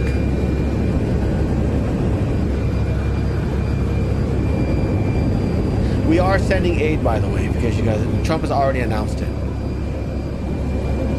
Okay, this is mostly water. Trump announced this yesterday. He says 2 major earthquakes that just hit the great people of Venezuela are both massive on scale and have left a devastating number of deaths. The USA stands ready, willing, and able to help. I've instructed all agencies of our government to get ready to move quickly. We will be there for our new great friends. Early reports are not good. He says that. Rubio also, in a press gaggle this morning, confirmed the same thing. He's ready to help Venezuela right now. There are people trapped in rubble. We want to help them get out. Some of those people have relatives that live in the United States, but no matter what, the United States has always responded to humanitarian crisis, especially in our own hemisphere. That's what we're focused on now. Obviously, earthquakes are not part of the stabilization process, but these are things you don't plan for. But we're faced with this, and now we have to respond to it, and we will in a very positive way. And we're glad to see that other countries in the region are stepping up. I mean, El Salvador, for example, and President Bukele has not had a relationship or a positive one with Venezuela. And he was one of the first to step up and offer assistance with the search and rescue team from El Salvador. So right now, we're just going to focus on the human aspect of this. There are human beings that have been harmed, that have been hurt. Some have been killed. Some have been severely injured, and some are still trapped in rubble. We're going to focus on that. How that fits into the broader stabilization process, I don't think we're analyzing it through that lens. Obviously, it's a setback in that regard, but we're going to get through it, and I think Venezuela is going to emerge stronger from it, despite the tragedy that it's confronting right now. I'm telling you, he's got president written all over him. Oh, by the way, Iran, I mean, I don't know if this is real because I heard it from Insider Lives, but Iran, this is unrelated. Iran says that they're ready to help Venezuela if they need it. And I'm like, how? Well, okay. you have a lot to fix yourself. Who are you going to help, you know? So anyways, this is unrelated, but this is out in Mexico. They're harassing this guy celebrating in the streets. I guess they won a soccer match. And he was forced to drive through a bunch of pedestrians to get away. Yeah. That's awful. Why you guys mess with his car for? He's stuck in traffic and you guys are shaking his car. He's probably scared to death. And let me guess, you're going to go beat him up now? Anyways, what a mess. What a mess. This is out in Mexico, by the way. I don't know what sound effect that was. Not me playing a sound effect. Someone else with a bullhorn. Let's see. Let's watch the rest of... What is this? Oh, fuck. We got to cover that as well. A drunk American social media influencer assaults 2 young U.S. forces in Korea. Now, it's not a black like it normally is. It is, however, a very dark-skinned Korean. Okay? That's him right there with the blonde hair. He's a dark-skinned Korean American. And he got into a confrontation with locals there. I believe these 2 were actually Korean soldiers. And he actually gets in a fight with that guy and knocks him out. He actually got arrested. I hope you put him away for a long time, guys. All right. There he is. Knocked him out. I hope the Korean government puts this guy away for a long time. Treat him exactly the way you did Johnny Somali. In fact, go a little bit more aggressive. Okay? Because he, of all people, should know better. Yeah. You see what rap music did to my generation? It ain't even just the blacks. It's all of us. My whole generation. Yeah. God, what an idiot.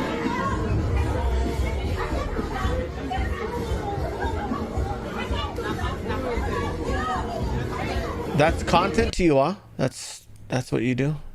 Makes sense why I've never heard of you before. Is this him getting arrested? Oh, okay, I don't want to play this because, you know, he says the N-word a couple of times. Because for whatever reason, they think by acting black, it entitles him to use that word. Casually. You know. But anyway, so he's flaunting money. I hope Legal Mindset has this on his radar and puts him away for has him put away for a long time. Because punching a Korean serviceman, definitely against the law. Anyways. Well, that sucks, dude. And he's screaming George Floyd now. Oh, I'm the Korean George Floyd. No, you're not. You are a dumb N. That's for sure. The N-word. I don't know why I pressed this confetti button on accident. Anyways, let's check out the rest of Venezuela real quick. We only went through half of this video. I think this is mostly coastline. There you go.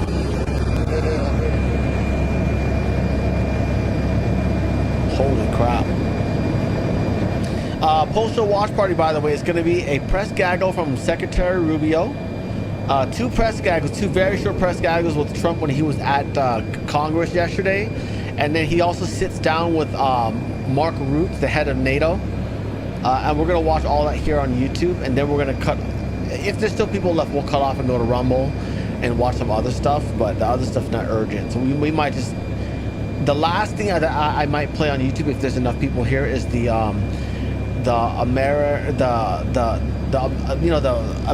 Freedom 250 festivities. Yeah, we'll play that. So, anyways, I think so we'll get the idea. This is okay. Well, not all the buildings are down. That's good. That one's on fire.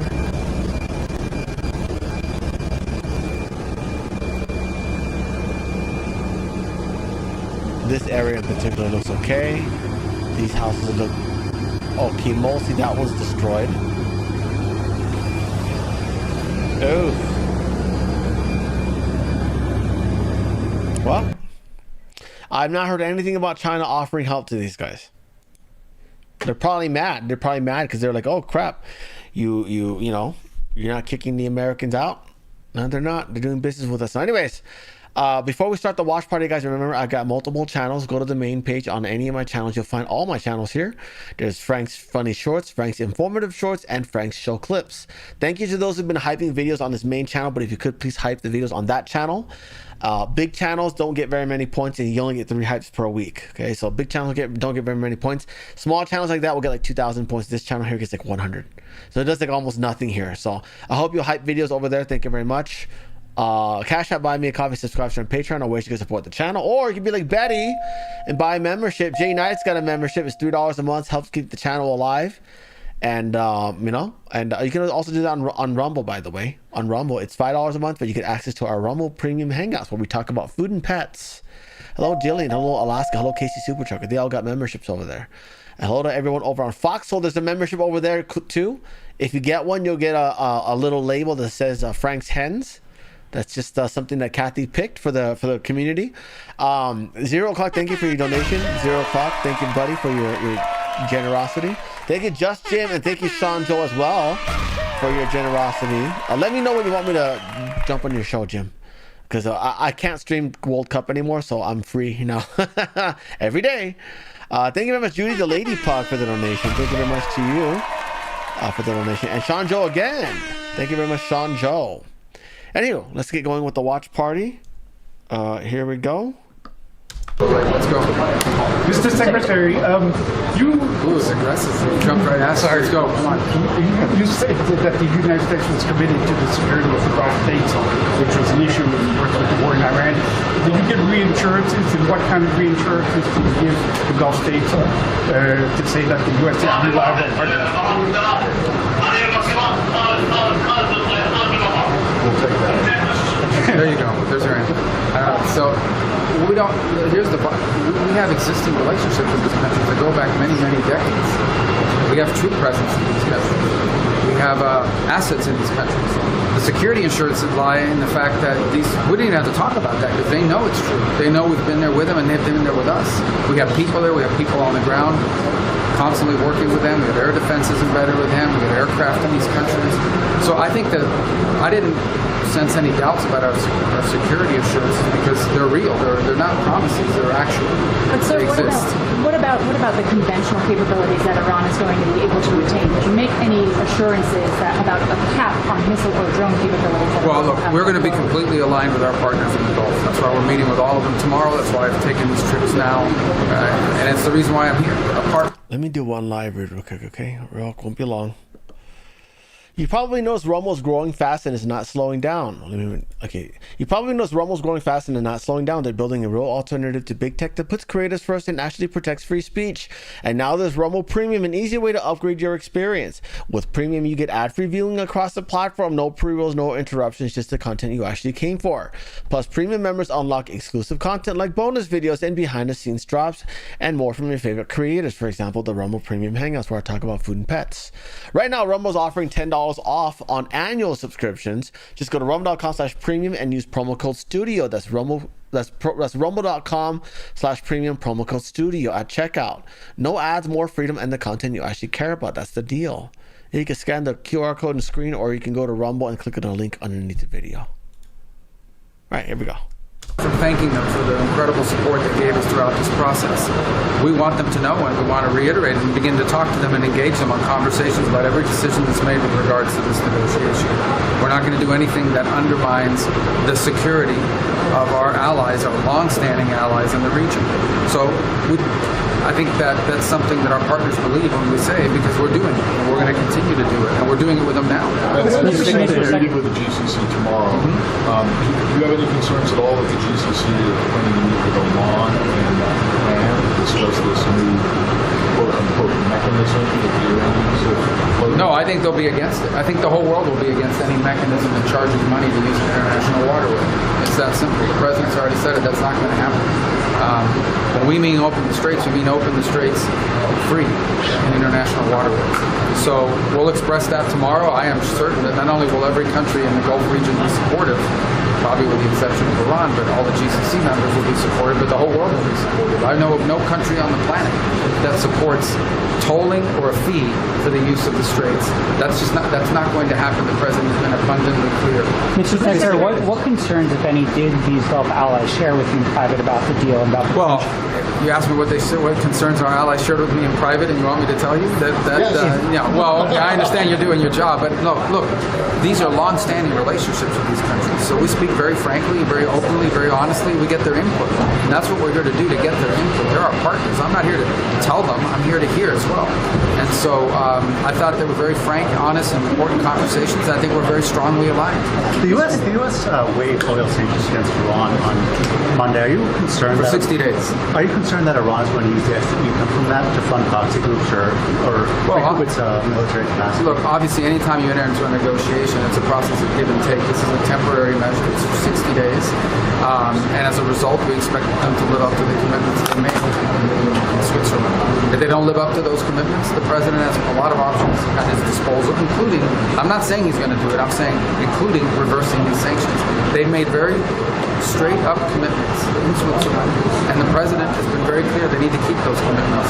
If they do, we'll keep forward. If not, the president will have options at his disposal for what to do about it. Let's hope they keep those commitments. Why have the Americans who have been detained in Iran been released? Have you been pushing for their release, including 2 wrongfully detained Americans? Yeah, we're always concerned about wrongfully detained Americans everywhere in the world. That's always an issue we'll raise in every forum that becomes available. But I don't want to discuss any specific cases that complicates them. And that's not just true in Iran, that's true in other parts of the world as well. But just know that the issue of wrongfully detained Americans, we have an entire office that's dedicated to that. We raise it in every forum and in every opportunity we get, and we make it our highest priority. And this president, by the way, has a record of getting Americans released that's unparalleled. The number of Americans that we've gotten released from around the world as a result of the efforts of the SPIHA office, as it's called, and of course of the president. So we'll always prioritize wrongfully detained Americans everywhere in the world. Oil price dropping and diplomacy advancing, is that administration blocking the idea of issuing new waivers for Russian oil? Potentially. I mean, that's a decision the president will have to make as we get closer to the expiration date. But that was, as I said, that was temporary. That was designed to help stabilize the global market. I'm not going to get ahead of the president on making announcements with regard to what will happen to that waiver once it expires. But obviously, that'll be an option he has available to him because the oil prices are now dropping. I think they opened today lower than they were before the conflict. So if that trend continues, obviously the president will have to take that into account when making that decision. Lebanon talks, Israel signaled that it's reluctant to withdraw its forces back 10 kilometers from the buffer zone. Is that something that you would support as these talks go on in Washington? Israel withdrawing from some zones in southern Lebanon? Well, the only reason Israel is in Lebanon is because Hezbollah launches rockets and drones from there. They've made that clear, and the talks continue today. They started yesterday. They're going on today. They'll go on tomorrow, and that's exactly what they're talking to the Lebanese about with our mediation. And that is our hope that the Lebanese armed forces and the legitimate sovereign Lebanese government will continue to be able to control and secure more and more of their own territory. Because that's who needs to control Lebanese territory, not a terrorist group like Hezbollah. So that's the goal. And I think the Israelis have been clear. They don't have any quarrels with the Lebanese people. They don't have any claims on the territory of Lebanon. The reason why they're involved there is because the territory of Lebanon is being used to launch drones and missiles against Israel. But the more of that area the Lebanese armed forces is able to secure, the less of it's in Hezbollah's control, the less Israel will be in Lebanon. But obviously that's the process we're working through right now with these talks. That's at the core of these talks. Is it your assessment that the Lebanese armed forces today, as it stands, are capable enough, trustworthy enough to actually... Well, that's what we have to do. Look, we have to build up that capacity. That's been a long-standing challenge. I think the willingness is there. I think we need to help build up that capacity. And one of the issues that's been discussed in these negotiations is about the creation of pilot zones, specific defined areas where the Lebanese armed forces can go in, take control and secure that territory, and then move on to the next pilot zone. So it'll be a process. This is not going to happen overnight. I remind everybody that Israel was conducting operations in southern Lebanon well before this operation happened. And this is something we all want to see resolved for the future of Lebanon. We want to see a Lebanon that's in the control of their legitimate government, where there is no foreign government encroaching on their territory. And I want to reiterate that the Israelis have told us, and that is the only reason why they're there is because Hezbollah is launching against their people. If Hezbollah wasn't launching against them, they wouldn't be there. Sir, how soon should nuclear inspectors be allowed into Iran? As soon as possible. And the president said that yesterday. They'll be there when they need to get there, but that needs to happen. That's a commitment they made, and it's one they need to keep. Sure, the president has continued to threaten to bomb Iran, if it doesn't comply with some of its requirements in the negotiations. Is that sort of, in any way, shape, or form complicating these negotiations? No. What the president stated is very clear. We expect them to keep they want to get into a negotiation, we'll do a negotiation. If they make commitments at the negotiation, they need to keep them.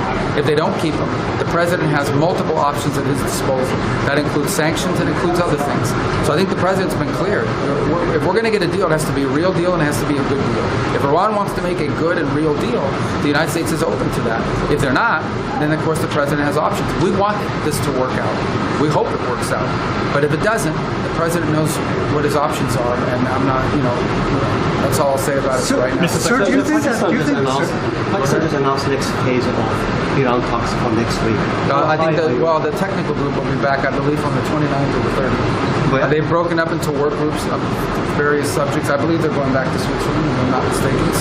But either way, the technical group will reconvene again on, I believe it's the 30th. Don't exactly call me, but they've broken up the negotiation into separate work streams on separate topics, and the technical group will return on the 30th next week to continue those talks. Are you going to be involved in any of those technical talks? Do you believe, as some elements of U.S. intelligence have assessed, that Israel is interested in undermining the current MOU? I don't know what intelligence are you talking about? It's been reported. Well, it's being reported. Well, is it true? Do you I don't know where you're getting that stuff from. We're working on this. The Israelis exactly know what we're working on. All of our partners in the region know what we're working on. Everybody understands what the president's red lines and positions are on this. I don't know what reports are referring. Are you going to be involved in the technical talks? This regime is more reasonable than the one that preceded it. Are they easier to deal with, and are they unified now? Are they providing unified? Well, I'm not going to comment on their internal structures and whether they're unified or not unified, because it doesn't matter. What matters is what they do or they don't do. They either do the things they claim and agreed to do, or they don't. And if they do it, then great, we'll keep moving forward. And if they don't, the president's been clear about what's going to happen and what could happen. But let's hope they do. Let's hope they mean it. Are you going to be involved in the technical talks? No, the technical talks are at the staff level, experts on nuclear energy as an example, on sanctions and so forth. So the technical level will be, there's individuals from the State Department that will be involved in those talks, along with people from the Department of Energy and so forth. That's what the technical level is. Can I ask one other thing, sir? You were just in the UAE. Did Sudan come up in your discussions with Iranian officials? Were you pushing the UAE to stop its support for the RSF, especially with the? Well, we've pushed all sides. We had great momentum coming out of Berlin in terms of some agreements that were reached. Now we need to make sure that those are complied with.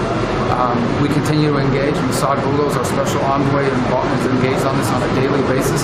Every opportunity we get, we'll raise it again tomorrow because the Saudis will be there as well.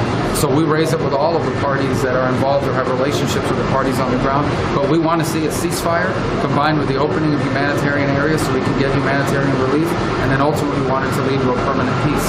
And we don't want, but our number one priority is to get the fighting to stop and the humanitarian aid to flow, because what we're facing there is a catastrophic humanitarian situation, and it's only going to get worse, and that can't happen. So we've continued to pressure, and I wouldn't even use the term pressure, we've continued to raise this topic with all of the countries, particularly the 3 other countries or 4 countries we're dealing with that have influence over the parties on the ground. Thank you all. Thank you. Michael Boulos Michael Boulos? Oh, he was there to see, his brother lives here. He was just there to see me catch up. Was he involved in policy discussions? No.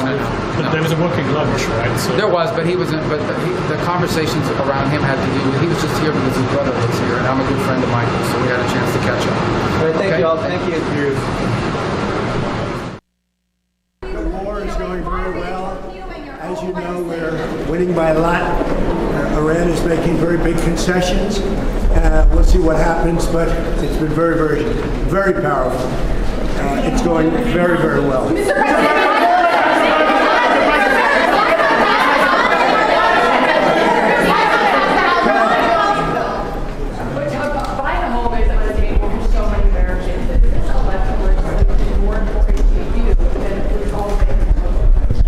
Every election is important.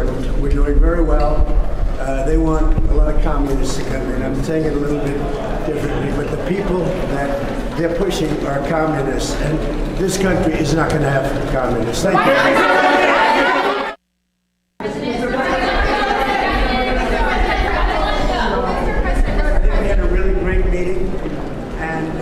Proud of the party.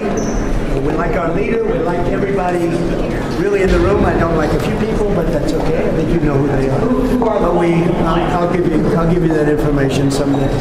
But for the most part, we have a really well-unified party. And I said it very strongly. We have the hottest country anywhere in the world. We're the most powerful. We're the smartest. We're the most respected. 2 years ago, we were a laughingstock all over the world. We had a terrible group of people represented us. Every leader, I just left G7, every leader, and we had a lot of people in addition to G7, as you know, came. Everyone said, what we've done in a year and a half is a miracle. We have the hottest country in the world, and we want to keep it that way. We have more factories being built right now than we have at any point, at any time in the history of our country, and all of those factories are opening up soon. It's all jobs. And our job numbers are incredible anyway. I see that oil just broke the $70 number. Who would have thought that was going to happen? And that's during a war. And Iran is being very nice. They're agreeing to everything that I want. And they have to. Otherwise, we just go back and do what we have to do. Thank you.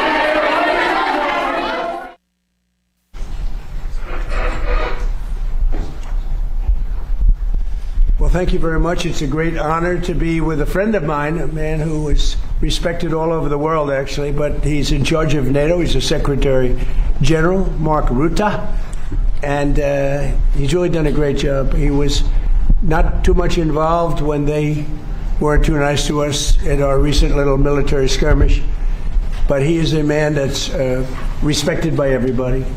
And Mark, maybe you'd like to say a few words. Absolutely. And a few things I want to share with the media, with you being here present. And it's about your leadership.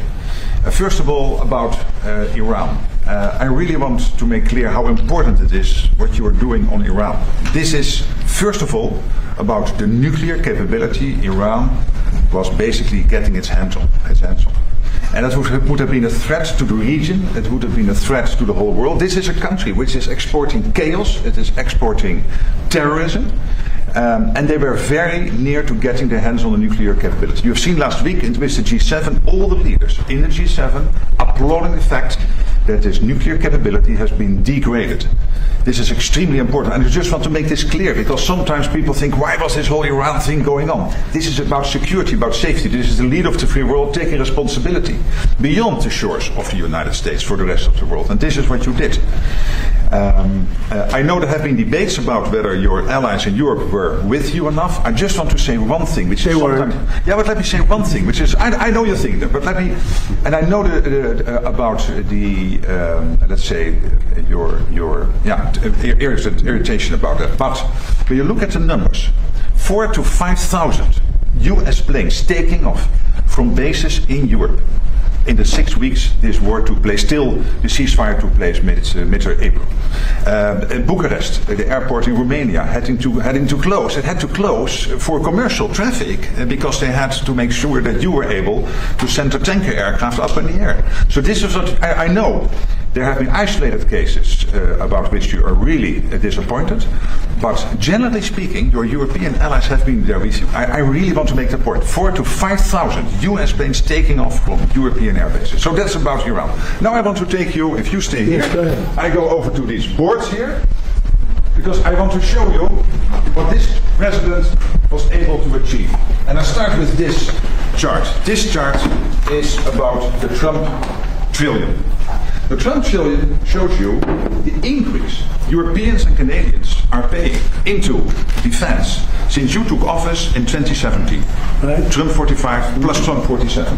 A total of extra spent by the Europeans and the Canadians of 1.2 trillion. When you look at the effect of Trump 47, so the isolated effect of the extra defense spending in 2025 and in 2026, you see almost $140 billion extra spent nominal on defense by the Europeans and the Canadians, and also this year you will again see an increase by about $120 billion, which brings a total in 2 years of over $250 billion. I can assure you, this is because of Russia, because of the threat, but I'm also absolutely convinced that you, being President of the United States, being consistently pushing for something which since Eisenhower has not been achieved, which is the Europeans equalizing their defense spending with the United States, this is your evidence. Then, when it comes to jobs, look here. In total, 195,000 jobs being supported by investments. Investments from European companies into the United States, 83,000 jobs supported by that. 112,000 jobs created by the fact that Europeans are massively, about half of all their defense spending when it comes to defense industrial output is spent in the United States. 112,000 jobs. Last year they spent $54 billion on US defense industrial output. There is now a order catalog, an order backlog of $300 billion. So $300 billion of defense spending from Europeans buying this in the US over the next couple of years, which is already on the order book. Last year, 54 billion, a total now order book of 300 billion, totally almost 200,000. These are real jobs, real people. Like you had yesterday when you spoke in Pennsylvania, the people behind you. But I want to say two things more, if you allow me. First of all, to get all of this done, we had to increase the defense industrial output. There is a big problem. The problem is that both in the United States and in Europe we are not producing enough. Our stockpiles have to be replenished because of the war in Ukraine and what we do there, and for all the other reasons. You have taken leadership here. Last week you signed the Defense Procurement Act. You made it possible for companies to work together to be able, therefore, to ramp up their defense production. You have been very harsh with them a couple of weeks ago. I had one of them over in my office. Yeah, it was really harsh. I had one of them over in my office. He was still trembling. One of the CEOs. And I said, this is good. This is exactly what we need. Because we need this extra defense output. This is important for Europe. When I point at all these jobs, of course also many jobs being created in Europe and in Canada, but again almost 200,000 here in the United States, supported by all these investments. But it is about defense industrial output, and this is also what the Ankara summit has to be about. The whole first day will be about defense industrial production, because we can spend as much as we want, but we need the interceptors, the missiles, we need the tanks, we need the artificial intelligence, etc., etc. And this is what you are doing that in the US, but also therefore putting all that pressure on the defense industrial base. And finally, you had the G7 last week. I think that was a big success. What you've seen there is that, yes, you are President of the United States, but I want to make this point. For me, you are first of all the leader of the free world. In 2 weeks in Ankara, you will have not 7 countries, you will have 42 countries, the 32 allies, US and the other 31, but also 9 or 10 other countries from the Middle East, from the Indo-Pacific. And they want to hear your lead. You will provide it, I know this. This is what you do in Iran, this is what you do in defense industrial output, on spending, and all of this. You being leader of the free world, and now we see it with Ukraine, the fact that Ukraine stays strong in the fight, that you still provide all the stuff they need, paid for by European and Canadian allies, fair enough, but very important for them to stay in the fight and all the other things the United States is doing. So I'm really looking forward to that summit. I know that Erdogan, the president of Turkey, looks forward to receiving his good friend Donald J. Trump. But I just wanted to tell this story because, ladies and gentlemen of the American media, this is important. This is your president, but also leader of the free world, taking the leadership role as is necessary. Thank you very much. Thank you very much. Any questions, please? Mr. President, after all this, you've been so transformative vis-a-vis NATO, and I think the Secretary General just stated that you transformed NATO, the like of which nobody would have even thought that you could have done. After all that, do you still think the European allies, like you told me, treated you badly? And if so, what can they do to make things better? And to you, Secretary, can you confirm that all the thousands of flights, as you stated today and yesterday on Fox News, are in compliance with NATO treaties? Well, let me just say, he's been a friend of mine. He's a great guy, great leader, great Secretary General. Everybody respects him. And I appreciate your nice words, but you really have done a good job. And I think if anybody else were in that position, we wouldn't even be meeting today, to be honest with you, because we were let down. We didn't need help. on this at all. We've demolished them in literally the first week. But it would have been nice if they would have said, we'd like to help. We didn't even need it, but it would have been nice if they said that. They didn't say it. But as Secretary General, and he's the boss of the whole operation, he was, I believe if I would have called him, and I didn't bother doing that because I was doing individual countries just to take the temperature and see how they were doing. But I think if I would have called him, he probably would have found a way to help if we needed it. I feel, would have been a little bit different. But I was disappointed. I was disappointed with Italy. I was disappointed with the UK. He's now gone. And, he had a lot of problems. But we were disappointed with the UK. We were disappointed with Germany and France. We were disappointed with most of them. Spain is a horror show. Spain is terrible, even from your standpoint. I mean, they don't want to pay anything. They think they're in for a free ride. Spain is not a good group. Not a good group at all. But I have great respect for this man. And so we're going to be discussing what took place, and we'll see what happens. Thank you. Can I answer to your Yes. second question? Because I don't have many disagreements with the President of the United States. Here I have slightly, because I do agree there's reason for disappointment, absolutely. But my argument is this. These are isolated cases. When you look at the overall, take for example Germany.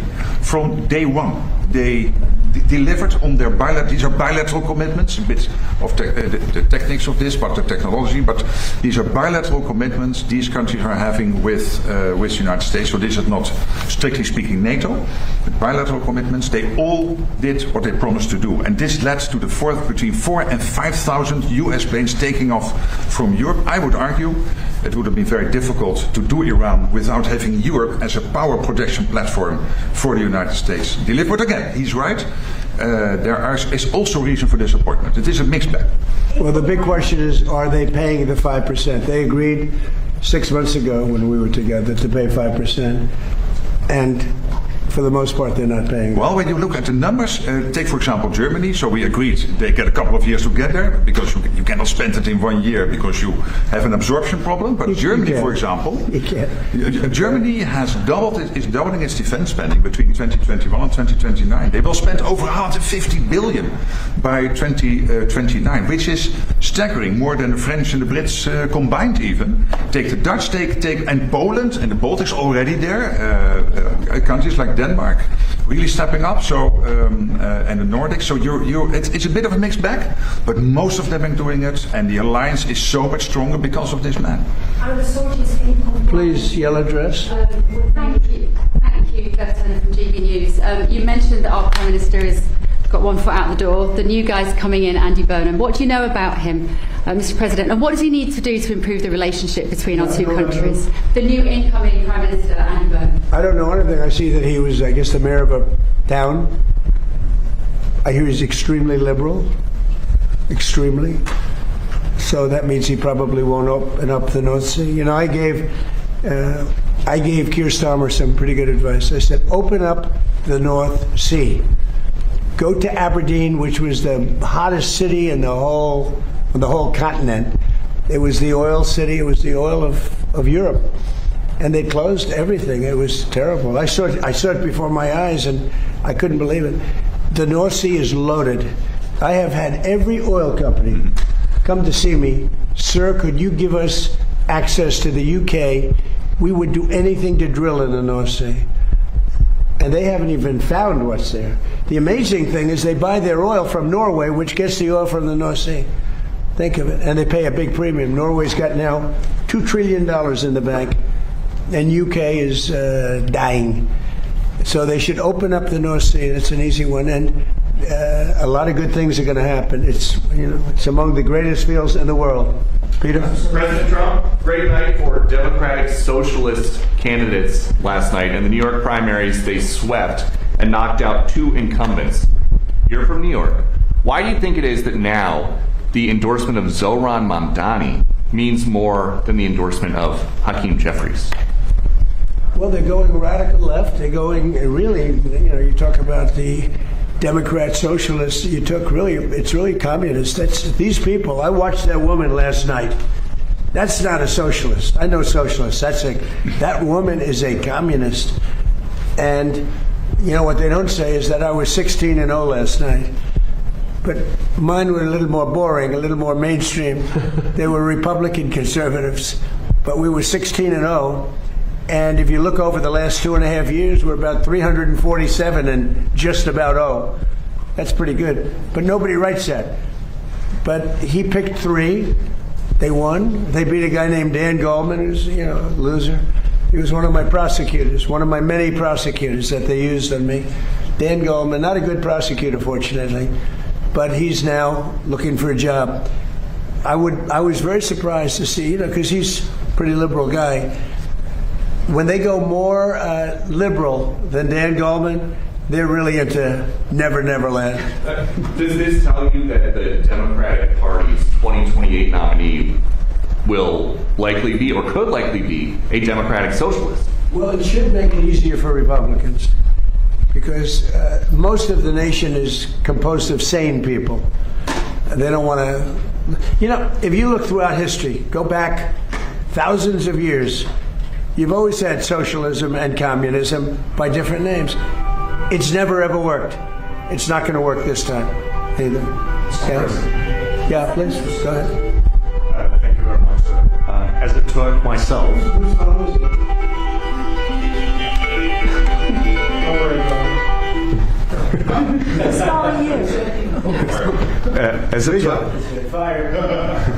As a Turk myself, I can tell you with great confidence that your presence in Ankara is eagerly anticipated. What's your message to your great friend Erdogan and the Turkish people? Because you're going to be there in less than 2 weeks. From Turkey? Yeah, I'm a Turk myself. Well, and I like him. He's a friend of mine, and he stayed out of the war. He was a prime candidate to go into the war with Iran, maybe on the Iran side, because he's not a big fan of Israel, as you know. And I asked him to stay out. He stayed out. And who else was great? Was President Xi of China. He could have come in. He gets half of his oil from that area. I could see him wanting to, and I asked him to please stay out, and he did. We did a good job, but he stayed out. Erdogan's a great leader, very strong person, great military, and I asked him to stay out, and he did, and so did President Xi, and frankly, so did Putin, if you really look. But you could say that Vladimir has some other things to focus on. But they all stayed out. I mean, it was pretty amazing. People were surprised. And I think that Erdogan he loves Turkey, right? He's doing a great job. He loves Turkey. I love the U.S., but he loves Turkey, and he's doing a great job. He's a respected man, a respected leader, and he's been a friend of mine. Now, I shouldn't say that, because guys like Peter would say, oh, he likes Erdogan. He likes Erdogan. No, Peter won't. Peter doesn't. Some of the others, let's say. But Erdogan is a strong man, but he's been everything I've ever asked him for, he's done. Mr. President, Mr. Secretary General clearly pointed out that allies want to do defense business with you, and Turkey is definitely one of them. They want the F-110 jet engines, and they want the F-35 fighter jets. Are you going to Turkey with a big gift bag for Erdogan? Yeah, I think so. Look, he's a member of NATO.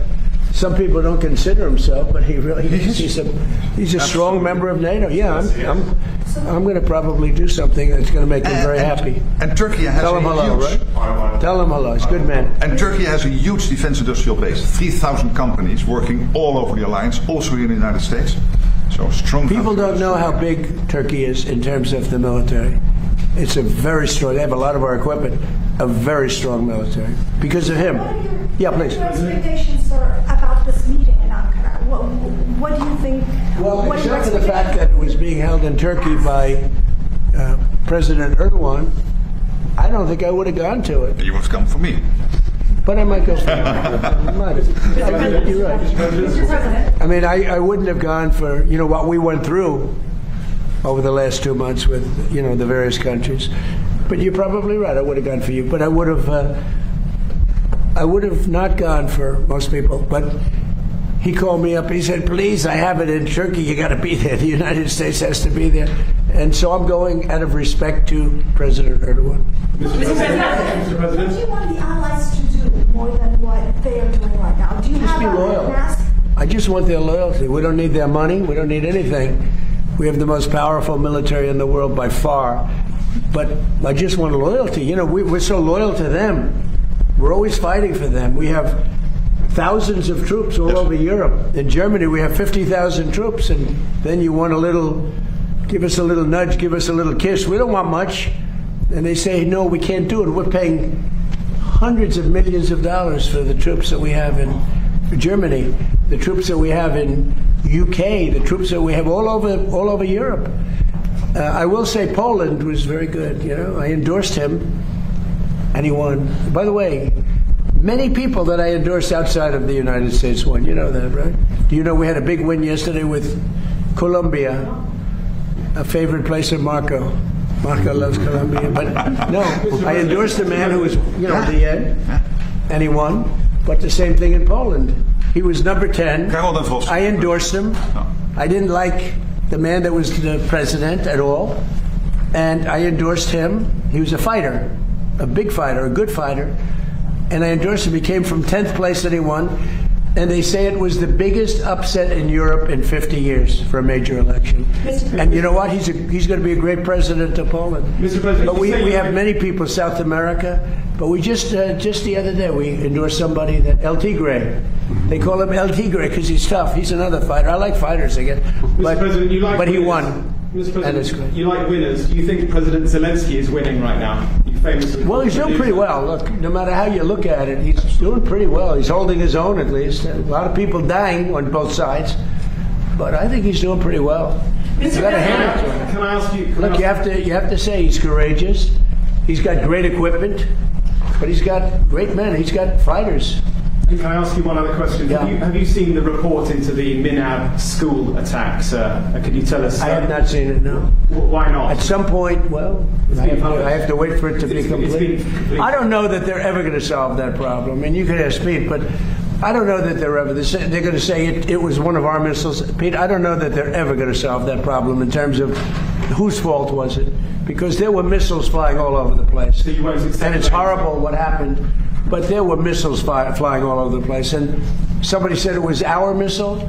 Well, maybe it wasn't our missile, but I've seen nothing to lead me to believe it was. There were plenty of missiles being flown by other people. What do you think, Ben? Well, Mr. President, we've taken the investigation very seriously, and when the appropriate time is right, whatever that outcome is, that'll be the time to divulge. And do you know what the results if of you the come up with the right investigation is? answer, I don't think it's going to be us. I don't think it was us. There were a lot of missiles being fired at that time. Yeah, please. Mr. President, you just had a colourful lunch on the Senate, in the Senate. Would you be open to a compromise measure that had provisions of the SAVE Act into a reconciliation bill? Not really. No, the SAVE Act should be. It's not compromise. It's voter ID. It's proof of citizenship, and it's also the mail-in ballots. We want mail-in ballots for the military if they're away. We want them for people that are ill or people that are in some form handicapped or have a hard time, or people even that are on vacation. I'm open to that. But mail-in ballots, you have to vote, because we have a lot of rigged elections. And would you veto the housing bill? And then we added in men in women's sports is a no-no. No men in women's sports, and no transgender mutilization of our children. These are 99% issues. And we have to do it. We have to protect. Look at what's gone on in Los Angeles and California. The vote still hasn't been counted. What's it, 2 weeks now? It still hasn't been counted. And I don't know Spencer Pratt, but I watched him and he was doing really nicely. All of a sudden he's out. And I said he was going to be out because he was doing well. And then a week later, they started saying, oh, he's starting to lose favor. He's starting to lose. I said, they just rigged the election. And they were going to do that with Steve Hilton. He's a good man. And I asked the U.S. Attorney to go look at their votes. And as soon as I did that, they announced that Steve Hilton would be a finalist. So, no, we have rigged elections. Now, in my case, I made it too big to rig. Remember the expression, too big to rig? But we have rigged, and we have to have voter ID. If we don't have voter ID and proof of citizenship, but basically it's the Save America Act. Everybody wants it. Everybody is it, including Democrats. 87% of Democrats want it. Not the leaders, because they want to cheat. Their policy is so bad, they're unelectable. Would you veto the housing bill if it came to your desk, sir? Would you veto it? About what? If the housing bill that you didn't sign today, if it came to your I desk... said I'm not signing the housing bill. I want to see what happens with Look, the housing bill is housing. I made billions of dollars with housing. I know housing better than anybody, maybe anywhere. It's all about the interest rate. Lower the interest rates, you can have all the housing you want. But you have to understand, I don't want to hurt people that own houses too. These people, for the first time in their lives, they have valuable houses. They become rich. I don't want to hurt them either. Sir, what you want to do is what good for everyone? Get the interest rates down. We have this numbskull that was the head of the Fed before, and he's a stupid person. And we call him too late because he was too late with the interest rates all the time. We need low interest rates. Low interest rates will solve everything. We'll solve that. Now, despite that, we're doing well with housing. But where we're really doing well is oil is plummeting and costs are coming down. Affordability, we're doing great. The Democrats gave us a tremendous affordability problem, and we're reducing prices a lot. If the Secretary, our new Prime Minister will be installed in a matter of weeks, could be 3 or 4 weeks. Would you want to be the first person on his list to visit globally? No, but I think we're probably of a different persuasion. He's very liberal. But, I got along well with Starmer. I disagreed with Starmer. I said, you have two problems, immigration and energy. And crime, too, by the way. Crime. You have a terrible mayor of London, by the way. I don't want to cause any problems, but your mayor of London is grossly incompetent, a bad person, and a horrible representative for your country. You know that. That's why you're smiling and laughing, and it's true. But you know that. The mayor of London is a horror show. But you have a crime problem. You have an immigration problem. The immigration helps cause the crime, by the way. And you have a tremendous energy problem. You're building stupid windmills all over the country, and they don't do the job. You have the greatest oil field in the world, one of them. It's called the North Sea oil. All you have to do is bid it out to Exxon, Chevron, Shell, British Petroleum. They're begging to go there and pay billions of dollars. And because the left is so crazy, they don't want the money. And the country is losing. I mean, your country is going to go bankrupt. Think of it. You have one of these. Now, most countries don't have that. You have the North Sea oil, and you have the best part of it. Think of it. You go to Norway, who doesn't have the best part of it, and you give them, and they have $2 trillion in the bank. They have $2 trillion, maybe more, because the UK pays them all this money and others. But you have one of the greatest fields, and I told this guy 15 times, and he wouldn't do it. I said, you're going to lose your prime ministership. And he did. In fact, I called it about 3 days early, right? Remember I said he was leaving? I wonder if that nudged him out. Mr. President, on Ron Lancer, would you block a final Iran deal if it included any kind of fees on shipping or maritime activities? It would be unacceptable to me, because we have numerous straits, and if you did that for them, you'd have to do it for other people. You have other straits. I wouldn't allow it there either. Yeah, it would be a game changer. And have you made progress on munitions building in Europe? That's obviously something. Yeah, we always make progress. Some of the countries that he represents are as good as him. He's great. They're lucky they have him. They're lucky they have that guy. And the production. Okay, behind you. How do you think that Congress voting to end the war with Iran, even in a non-binding way, impacts your negotiations with Iran? So we're doing great in our negotiations with Iran. Right in the middle of one of the key things, which we're going to get anyway, we have breaking news. The Senate has voted that they'd like Trump to stop the war. So Iran sees that and they go, what's that all about? Now, it's meaningless, right? But I had lunch with them. We had 4 Republican senators and all Democrats. Democrats, they want to lose the war because they're stupid. That's why we call them Democrats, I no longer use the E. I've changed the E into a U. We call them Democrats. They're dumb. Their policy is so bad. That's why they have to. They are opposed to the Save America Act because they don't want voter ID. They don't want proof of citizenship. You know why? Because they have to cheat. Their policy is so bad that if they don't cheat, they wouldn't win an election. They're phenomenal cheaters, and they stick together. But you know, the people, the Democrat people, are 87% in favor of the Save America Act. Thank you, Mr. President. Last night, of course, as Peter pointed out, we saw the Mamdani back candidates win in Jeffries and Schumer's backyard. You told me in October that Schumer was gonzo and that Mamdani was the leader of the party. Does the last night's results affirm that assessment? Well, Schumer's lost his way. He's become essentially a Palestinian. I think it's the greatest transformation of a political position I've ever seen. Chuck Schumer, who was a strong supporter of Israel, and he's become 100% Palestinian. In fact, I've asked for a beautiful, beautiful silk outfit to be sent in the Palestinian tradition. I'm going to send it to him as a birthday present. Now, it's the greatest transformation of a political ideology I've ever seen. Chuck Schumer is Jewish, and he was a strong supporter of Israel. Not that strong, because he let the Obama, even though he was opposed to it, he let the JCPOA get through.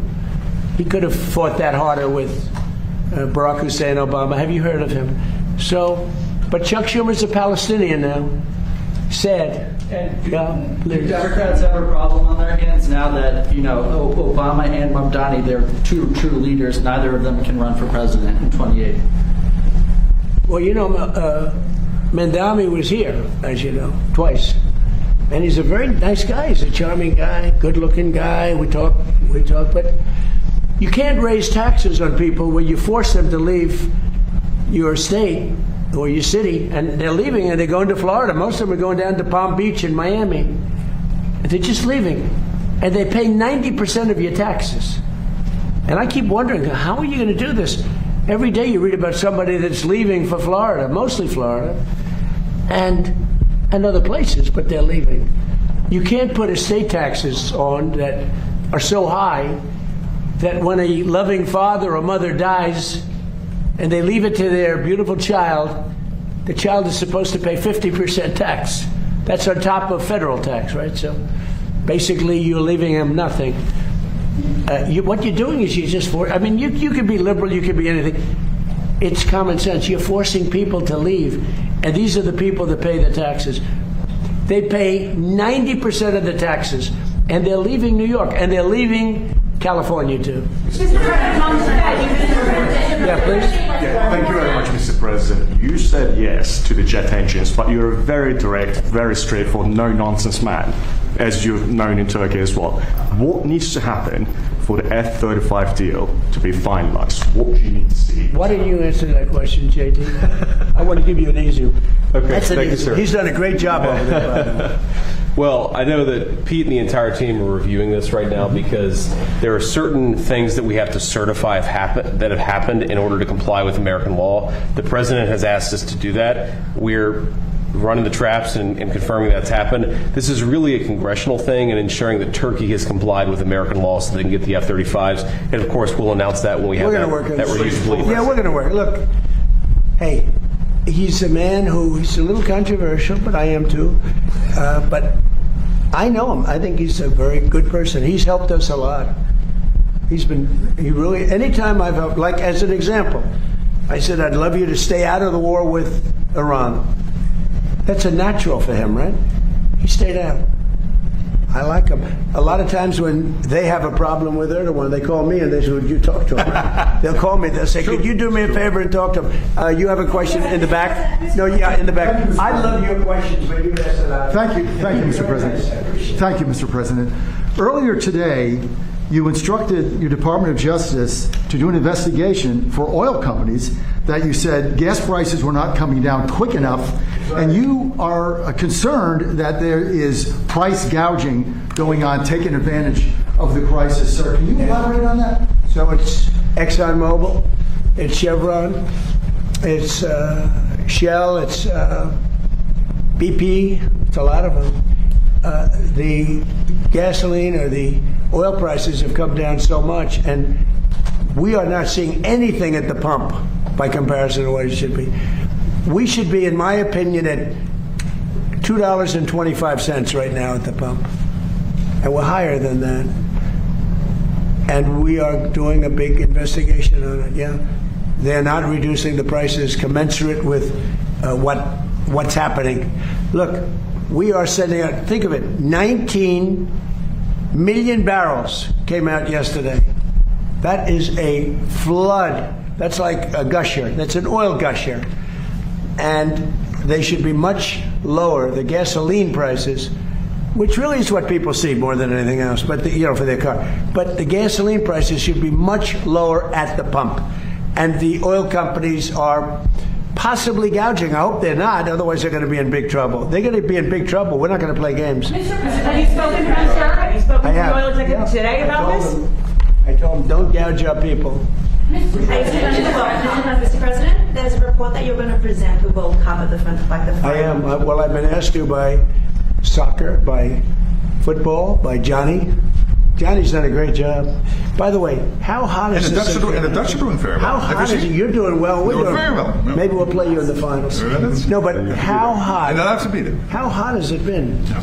It's been great. You know, they came to the United States, which isn't a big, as they would say, football, but we can't because it's too confusing. We say soccer, but it's not very big at that. And this is the biggest they've ever had. They've never had anything like it. The numbers are bigger than any number, and there's great spirit. There's tremendous spirit. King and Queen. I think Johnny has done a fantastic job. And yes, he has asked me to hand out the cup. And will the fencing around the reflecting pool be down by July 4th, or is that going to be... The pool? Yeah. It's in great shape. No. Ready? Thugs. They just told me a little while ago, 6 have been arrested, and like 6 or 7 are under investigation. They have pictures and everything else. They went to the bottom, and it's not a paint job. It's very expensive. It's not rubber, but it's like rubber. And they went down with probably a box cutter or a very sharp razor of some kind or a knife, and they cut, and then they started ripping it up. You know why? Because they're sick people. And then the side of the pool, right at water level, they took razors and they started cutting this, very expensive stuff. It's incredible stuff. It's beautiful. And it's still beautiful. But we have one area where they cut it. It's still holding. It's not leaking. But they heard it. So in about probably maybe after July 4th or maybe before, I don't know, we'll let a little water out because it's at the edge.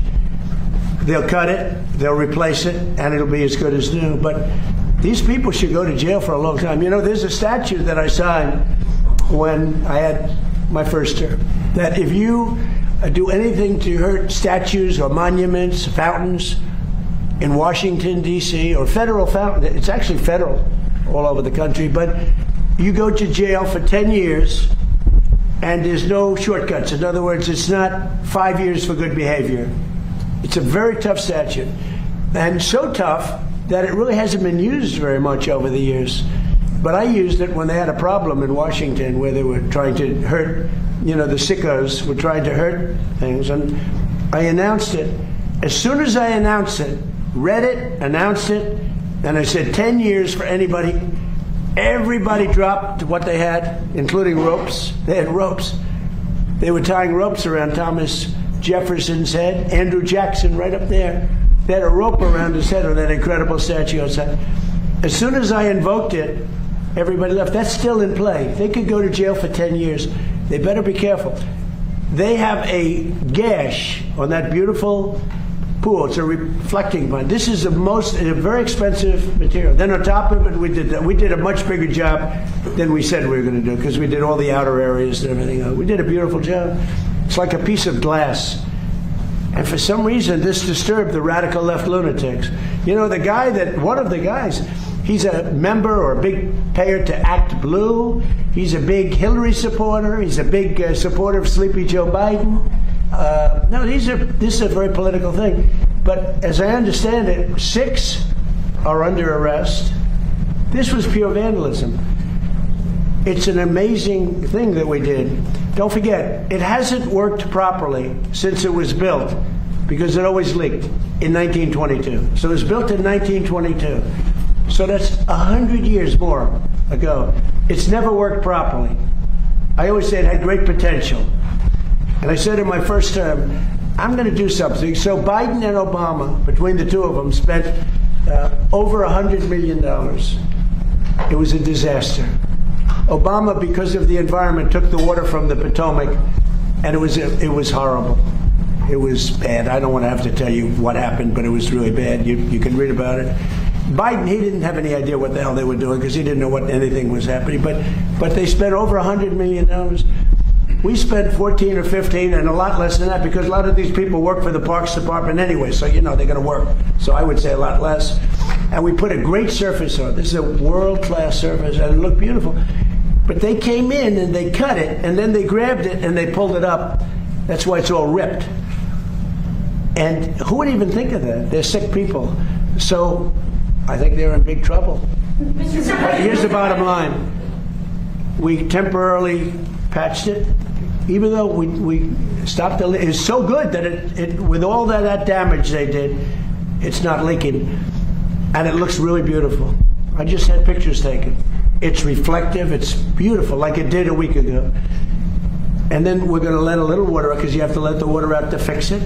We're going to fix it, and then the water goes back in. It won't take long. We may do it before July 4th, or we may do it just after July 4th. Now, we have it a little bit fenced off because we have a big fireworks display, and tonight, I'm making a speech.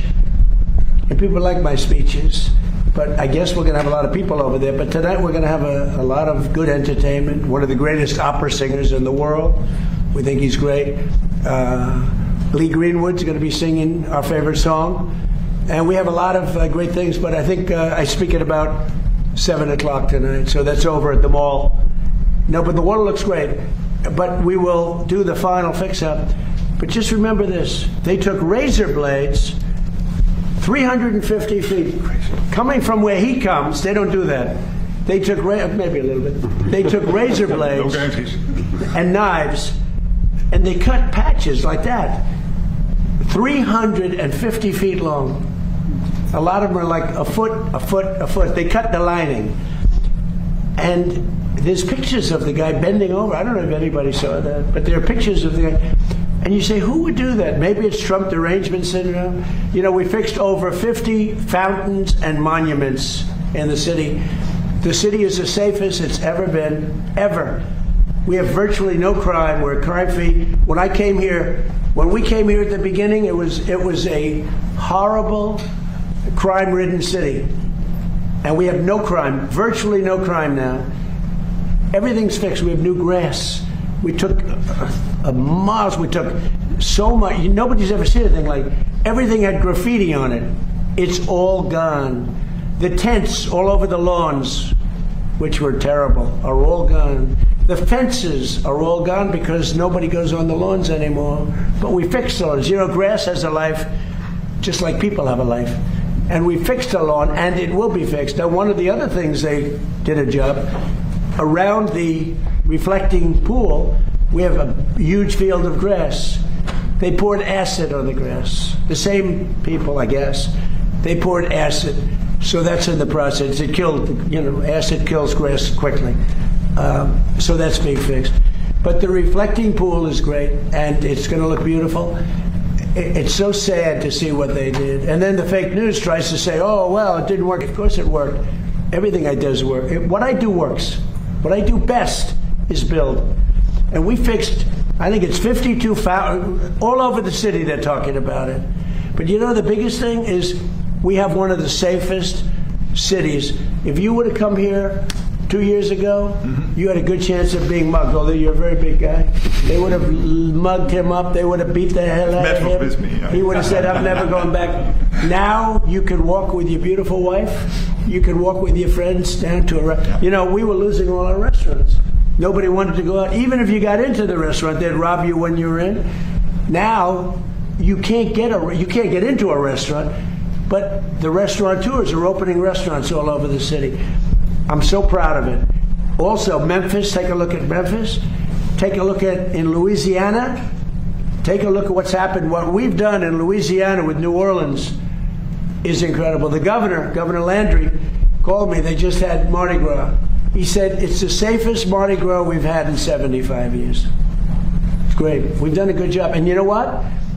In Chicago, they had many murders over the last week. Many.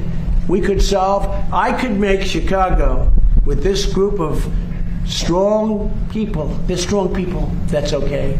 You know, one thing we got from the Supreme Court, we have merit. So if you have great students, great marks, great scores, great boards, you get into a good college. If you're bad, you don't get into a good college. In other words, it's based on a tough decision for them. But that also applies to the military. We have tough people in the military. And the National Guard has done an incredible job in Washington. And my people have done an incredible job. So if you look at Memphis, crime is down 78%. I have a friend from Memphis, he was going to leave. And he called me, he said, I've never seen anything like this. It's like a different city. And also in New Orleans, it's like people can't believe it. I could do that for Chicago. I'd love to do Chicago because Chicago's potentially a great city, but you're going to lose it. It's got to be done. And you know, we do something much more than they can do because we take people out and bring them back to the country from where they came out of jails, where they're drug lords and drug dealers and people from mental institutions. And I'd love to do it in Los Angeles. And I'd love to do it in New York City. I live in New York. I'd like to see. They had a lot of problems in New York over the last couple of weeks. If we were there, they wouldn't have any of those problems. And we removed the bad people from those cities so they never come back. Now, some liberal people probably don't like the sound of that, but 92% of crime is caused in these cities is caused by 2% of the people. I love that number because it's easily solved. Think of that. 92% of the crime in Washington was caused by 2% of the people. We moved out almost 5,000 career criminals and people from other countries. And Washington now is one of the safest cities, I could say on the planet, but let's just say in the U.S.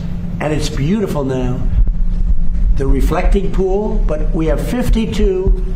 I think it's much more than that. It's going to soon be more than that. You see them opening up, and my team has done an unbelievable job. Doug Burgum has been great, Department of the Interior, and his people. Greg and all, I mean, these people, they're phenomenal. But think of that. You work so hard. You get it open way ahead of July 4th. July 4th was the key. And then somebody's in there with a knife cutting it and ripping the floor out. It's terrible. But the 350-foot gash in the side, it's a terrible thing. Ready? Here, I'm going to end on this. I'm so proud of Washington, D.C. It's become one of the hottest cities in the world. But what is the hottest in the world is the United States of America. We have the hottest city, and you know that. You were talking about that. 2 years ago, we were laughed at. We were a joke. We were a dead country. Now we're the hottest country anywhere in the world. Thank you very much, everybody. Thank you, Press. Thank you, Press. Thank you, Press. All right, guys, real quick. We're going to watch the, the Freedom 250 festivities, but we're not going to watch them in the beginning, but we're going to start from where the flyover, and then we're going to watch Christopher Machio, Lee Greenwood, and then Trump's speech, okay? There we go. States Marine Band of the Joint Armed Forces Chorus. Please welcome America's presidential tenor, Christopher Machio.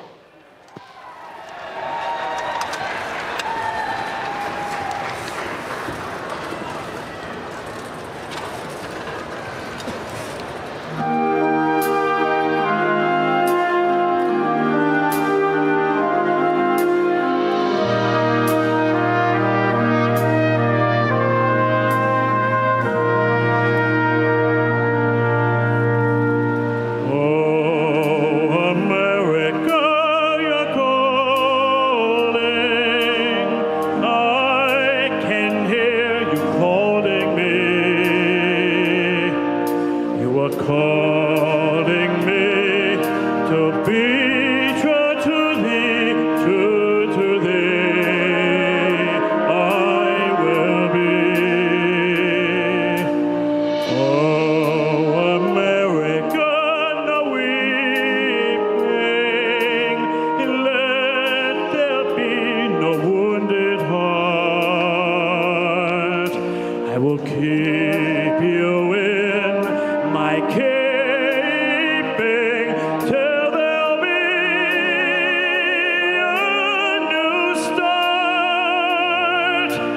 and I will answer you, and I will take your hand and lead you to the sun, and I will stand by you, do all that I can do, and we will be as one. Oh, America, I hear you from your prairies to the sea, from your mountains grand and all through this land. You are beautiful to me.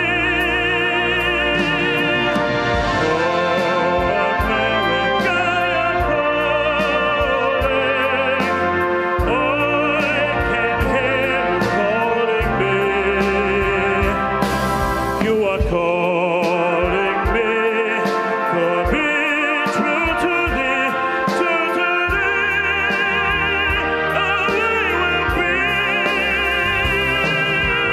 and I will answer you, do all that I can do, and we will be as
principessa, nella tua fredda stanza, guardi le stelle che tremano d'amore e di speranza. Ma il mio mistero è chiuso in me, le nome mie nessun saprà, e donna sola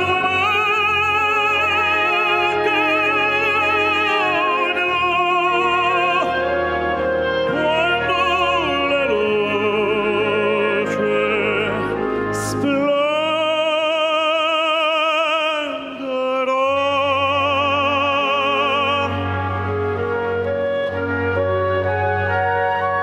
ed il mio bacio scioglierà il silenzio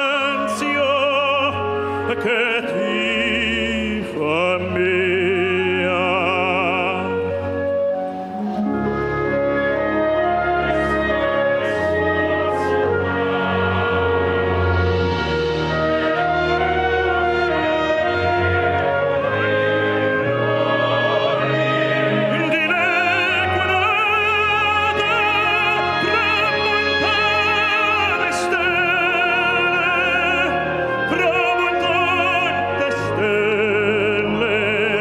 All'alba vincerò.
Thank you.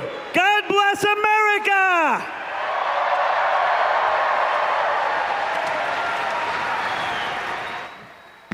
Ladies and gentlemen, preparing to perform the greatest patriotic anthem of all time, God Bless the USA.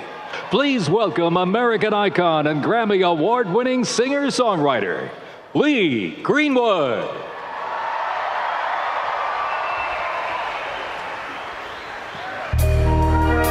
Hello, America. Freedom 250.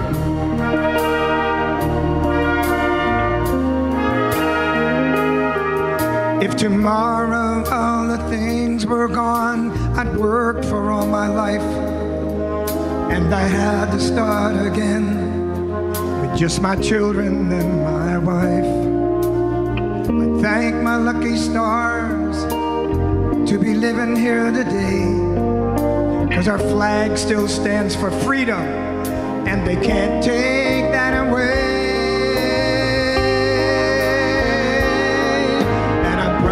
To be an American, where at least I know I'm free. And I won't forget the men who died, who gave that right to me. And I gladly stand up next to you and defend her still today. 'Cause there ain't no doubt I love this land.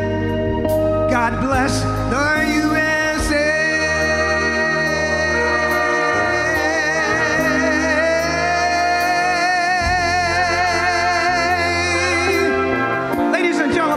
It's my privilege to introduce to you the 45th President of the United States and the 47th President of the United States, our Commander-in-Chief, Donald J. Trump.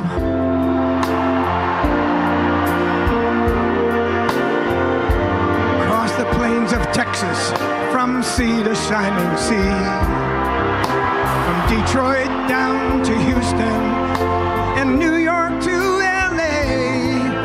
there's pride in every American heart, and it's time we stand and say that I'm proud to be an American, where at least I know I'm free. And I won't forget the men who died, who gave that right to me.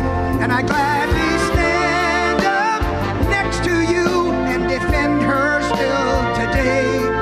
'Cause there ain't no doubt I love this land. God bless the USA.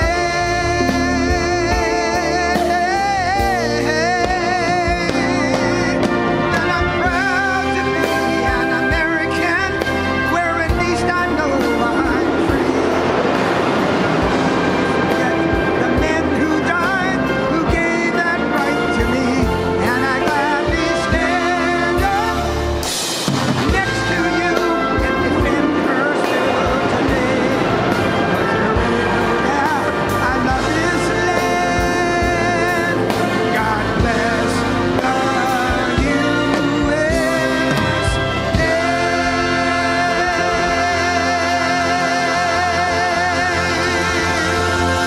God bless our president.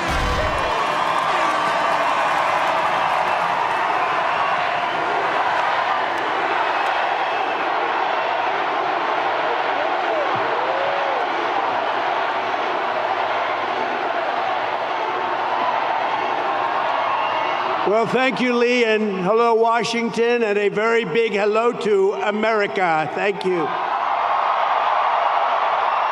And 10 days from now, our country will celebrate one of the most monumental milestones in human history. We will mark 250 years of glorious American freedom. In 1776, our founding fathers met in Philadelphia and changed the world forever and ever with a thing called the Declaration of Independence. They proclaimed the eternal truth that we are endowed by our Creator with the rights to life, liberty, and the pursuit of happiness. We all made, and you know that, free and equal by the hand of Almighty God. Those timeless American principles did not just win a revolution, but they built us into the greatest, strongest, and most exceptional nation the world has ever known.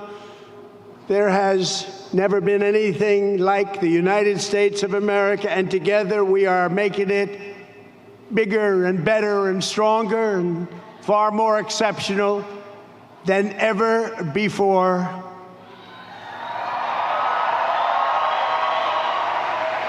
Today we have the largest economy on earth. We have the strongest military on earth. We have the most powerful technology on earth. We have the greatest culture on earth.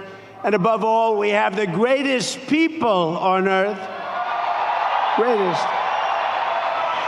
Tonight, as we stand on the edge of our 250th year of independence, I am thrilled to declare that America is back.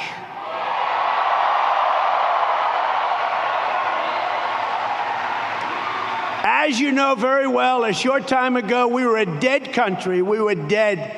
Now we're the hottest country anywhere in the world. We're respected by everybody. Nobody's laughing at us anymore.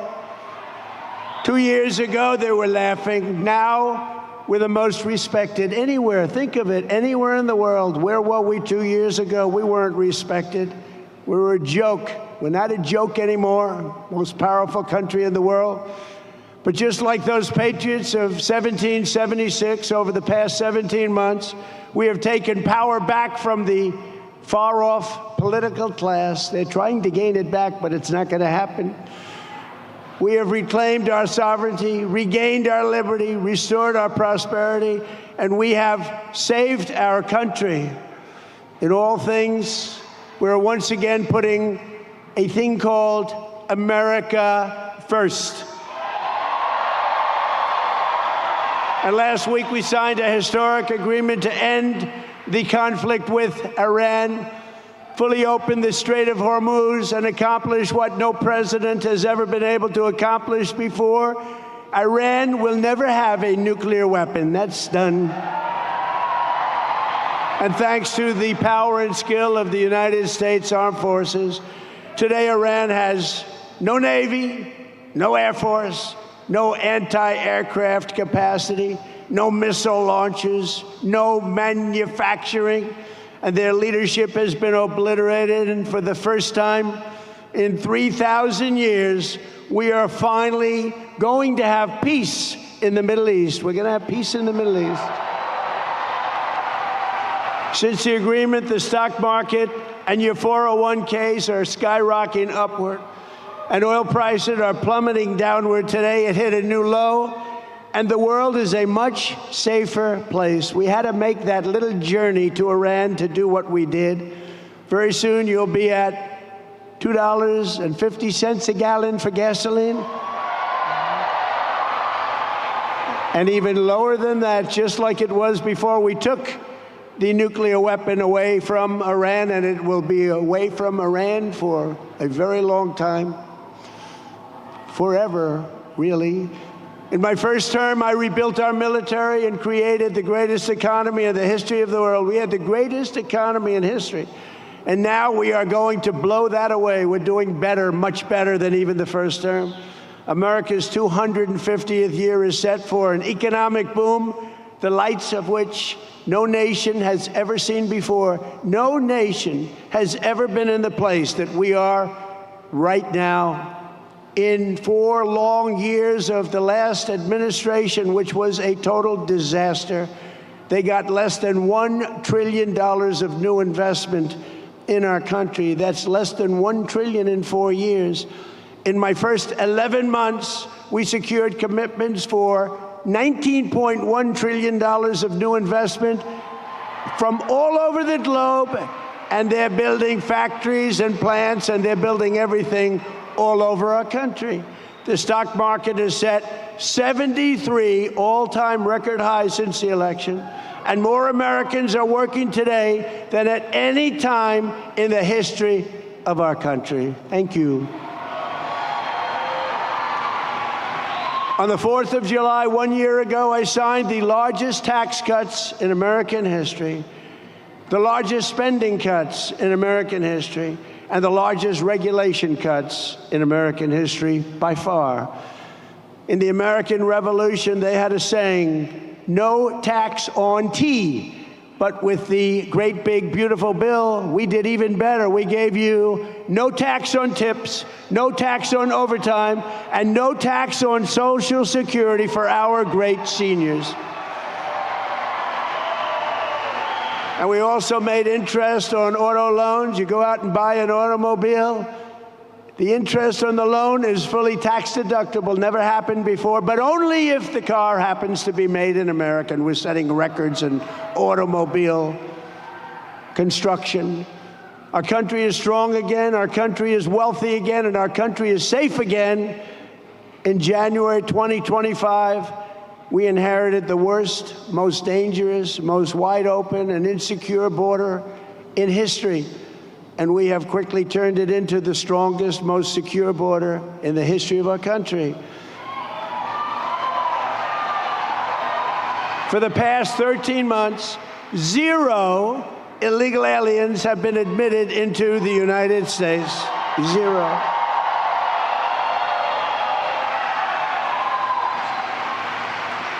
We're removing murderers, gang members, drug dealers, and dangerous criminals by the thousands. They came in through a ridiculous open border. I want to say a very special thanks to all of the men and women who have helped liberate America from this scourge, the heroes of ICE and Border Patrol. You are heroes. You are heroes.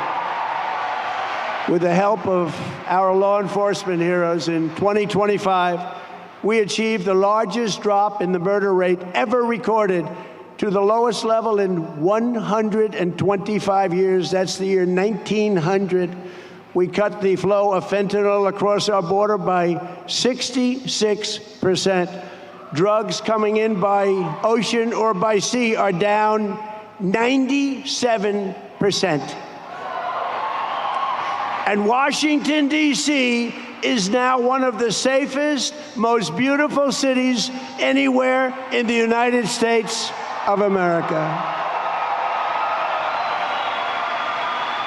For many years, our country was ruled by politicians who let America and its capital fall into decline and total disrepair. The city named in honor of General George Washington was turned into a national disgrace, but not anymore. Today, the homeless encampments are gone. The graffiti is gone. Since I took office, more than 50 monuments and memorials have been repaired and beautified. Dozens of statues have been cleaned, and they look so nice. 22 fountains have been fixed. At Union Station, the statue of Christopher Columbus is clean and fountain. That fountain is flowing, and it looks so beautiful. I just looked at it. Coming over, it is so beautiful. That white marble is nice and clean. There's no more graffiti stains all over it. The water is cascading at Meridian Hill Park. And I am personally, along with Doug and some of my friends, renovating Lafayette Square at the front door of the White House, and it's going to be beautiful and opens in a short period of time. And the reflecting pool that you've heard so much about, which is so incredible, it's been gruesomely vandalized by thugs, bad people. But soon, will be looking as beautiful as it looked just 2 weeks ago. In fact, I looked at it just a little while ago. It looks perfect already. But we're fixing it. The vandals got to it. They've largely been caught and are being prosecuted. We can't let that happen to our country. Can't let that happen. But it looks beautiful. Under the Trump administration, America is once again a nation of self-respect, dignity, and pride. Under our leadership, America will also be a nation that dares to dream and to build again. We want to build again and dream again. The American dream is alive again. That's something that nobody thought they'd be saying when you went through that last 4 years of incompetence. For the 100th anniversary of our founding in 1876, America completed the Washington Monument, and the work began on the Statue of Liberty. For our 150th year, we built Colonial Williamsburg. Remember that, Colonial Williamsburg, how beautiful it was. For the 200th year, we built the National Air and Space Museum and renovated the United States Capitol. For our 250th anniversary, we are likewise building new monuments to American greatness to serve every future president and First Lady. We're building the most beautiful ballroom anywhere in the world right at the White House. Right at the White House. It's going to be completed very soon. And just across the bridge in front of Arlington Cemetery, we're building a magnificent, really beautiful. This is going to be something you're going to like, a totally magnificent triumphal arch to honor the 250-year triumph of the American spirit, American military, and frankly, American competence. In West Potomac Park, we are creating the National Garden of American Heroes, featuring 250 or more statues of the greatest Americans who have ever lived. It's going to be beautiful.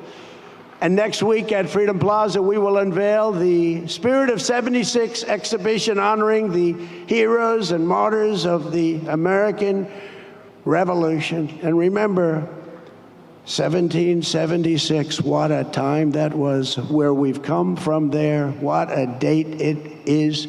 It's a date like no other date. From Athens to Rome, from London to Paris, from New York to LA, and from all of the other parts of the world, the great civilizations of history did not wallow in aging ruins of the past. They built new cities, they created new monuments, and they forged towering legacies that still inspire the world after hundreds and even thousands of years.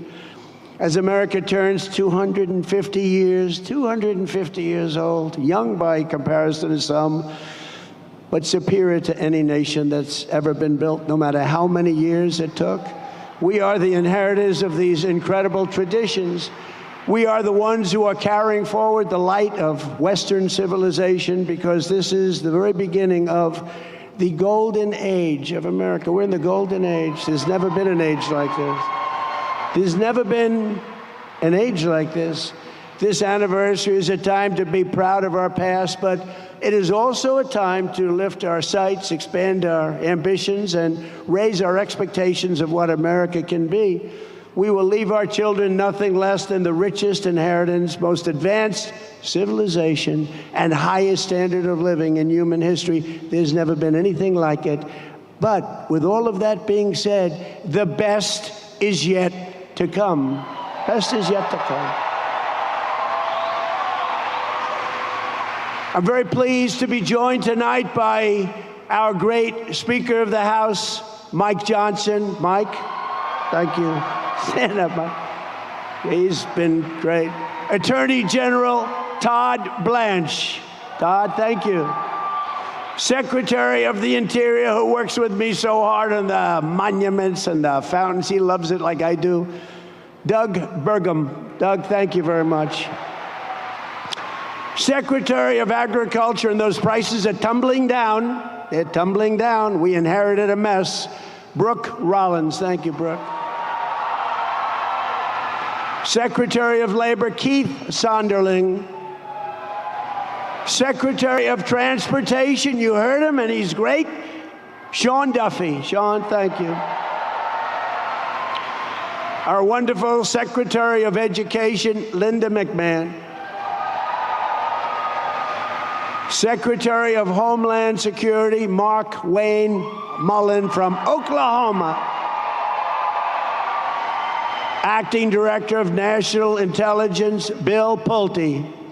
Thank you, Bill. FBI Director, Kash Patel. CMS Administrator, and he's doing a fantastic job, Dr. Mehmet Oz.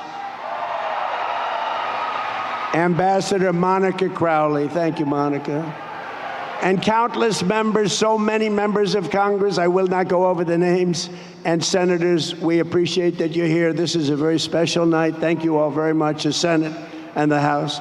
As you know, over the past few weeks, America has been proudly hosting the 2026 FIFA World Cup. and it's setting attendance records and television rating records like never before. Who would have thought this was going to happen? They would say it's not our primary sport, but it's happening. And I want to just congratulate my friend, FIFA President Gianni Infantino. He's been fantastic to deal with, and he's very happy. Everything is a record. It's like having a Super Bowl every day. And I know everyone joins me in wishing Team USA good luck in their match tomorrow against Turkey in Los Angeles. They're doing great. Every day of my administration, we're delivering one historic victory after the next for the American people. We're unleashing American energy dominance and drill, baby, drill. You remember during the campaign, drill, baby, drill. And America is now the largest producer of oil and gas on earth, larger than Russia and Saudi Arabia by far combined.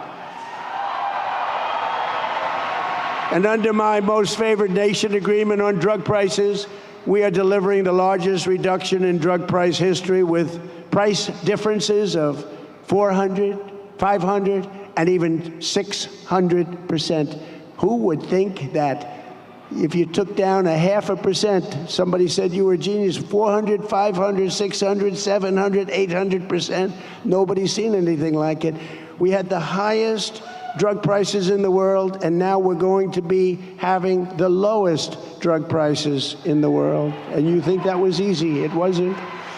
For decades, Americans paid the highest prices. Think of that. There's never been a time where when I took this over, the highest prices, and now, just remember, you go to TrumpRx.gov and you get what you're looking for at prices so much lower that a lot of people don't even believe it's happening. We passed the largest ever investment in the United States military, more than $1 trillion. And this year, all made in the USA, we're going to be asking Pete Hegseth and General Raisin Kane and all of us, we're going to, and by the way, how good is our military? How good is our military?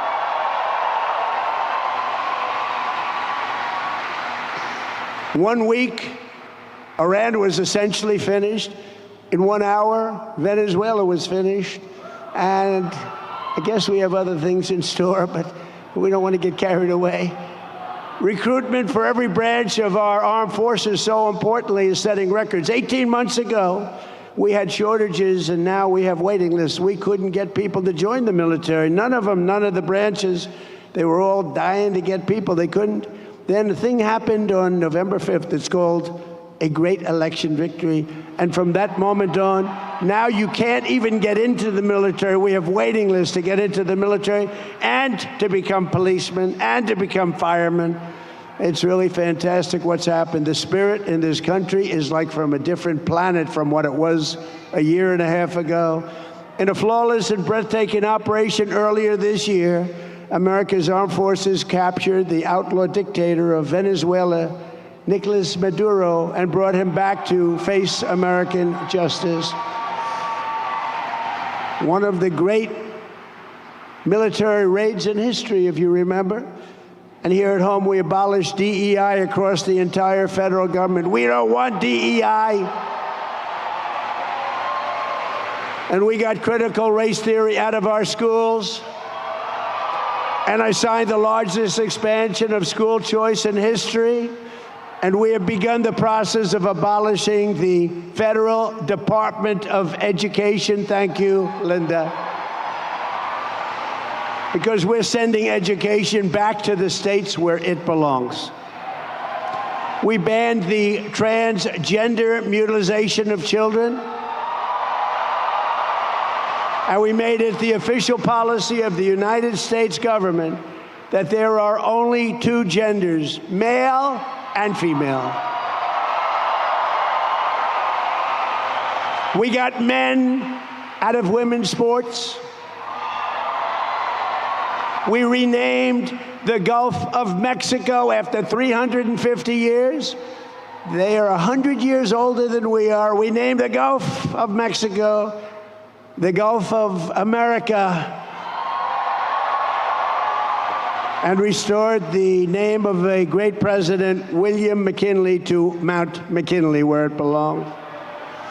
And tonight, right here on the National Mall, we are beginning the most unforgettable birthday party any country has ever seen. Oh, you're going to have a good time. You're going to have a good time.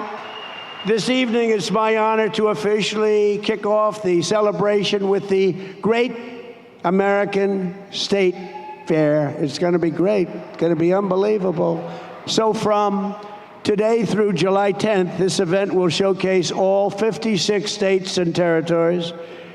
There will be no military flyovers, and I want to tell you something, because they're going to be beyond flyovers. There'll be something like you've never seen. You get just a little tiny glimpse of it tonight. By the way, how good is our Air Force? How good is our... Nobody's ever seen those planes. They are serious planes. When the bad guys see those planes coming, they say, we give up. But we're going to have special performances, patriotic music, high-tech demonstrations, unique exhibitions, a FIFA fan zone, which is great, and it really has been big stuff, and even an old-fashioned rodeo. I love rodeo. I don't know how they do it. I don't know how they do it. Then on July 4th, we will have the greatest show of all on the National Mall. Your favorite president will be speaking. So please show up. Because if we have 2 empty seats, you know what's going to happen? The fake news is going to say, he didn't fill out the arena. No, I'll be speaking. I'll be very proudly speaking as we ring in our 250th year with the largest fireworks display in world history, 10 times larger than any that we've ever done in Washington or in the United States. So if you like fireworks,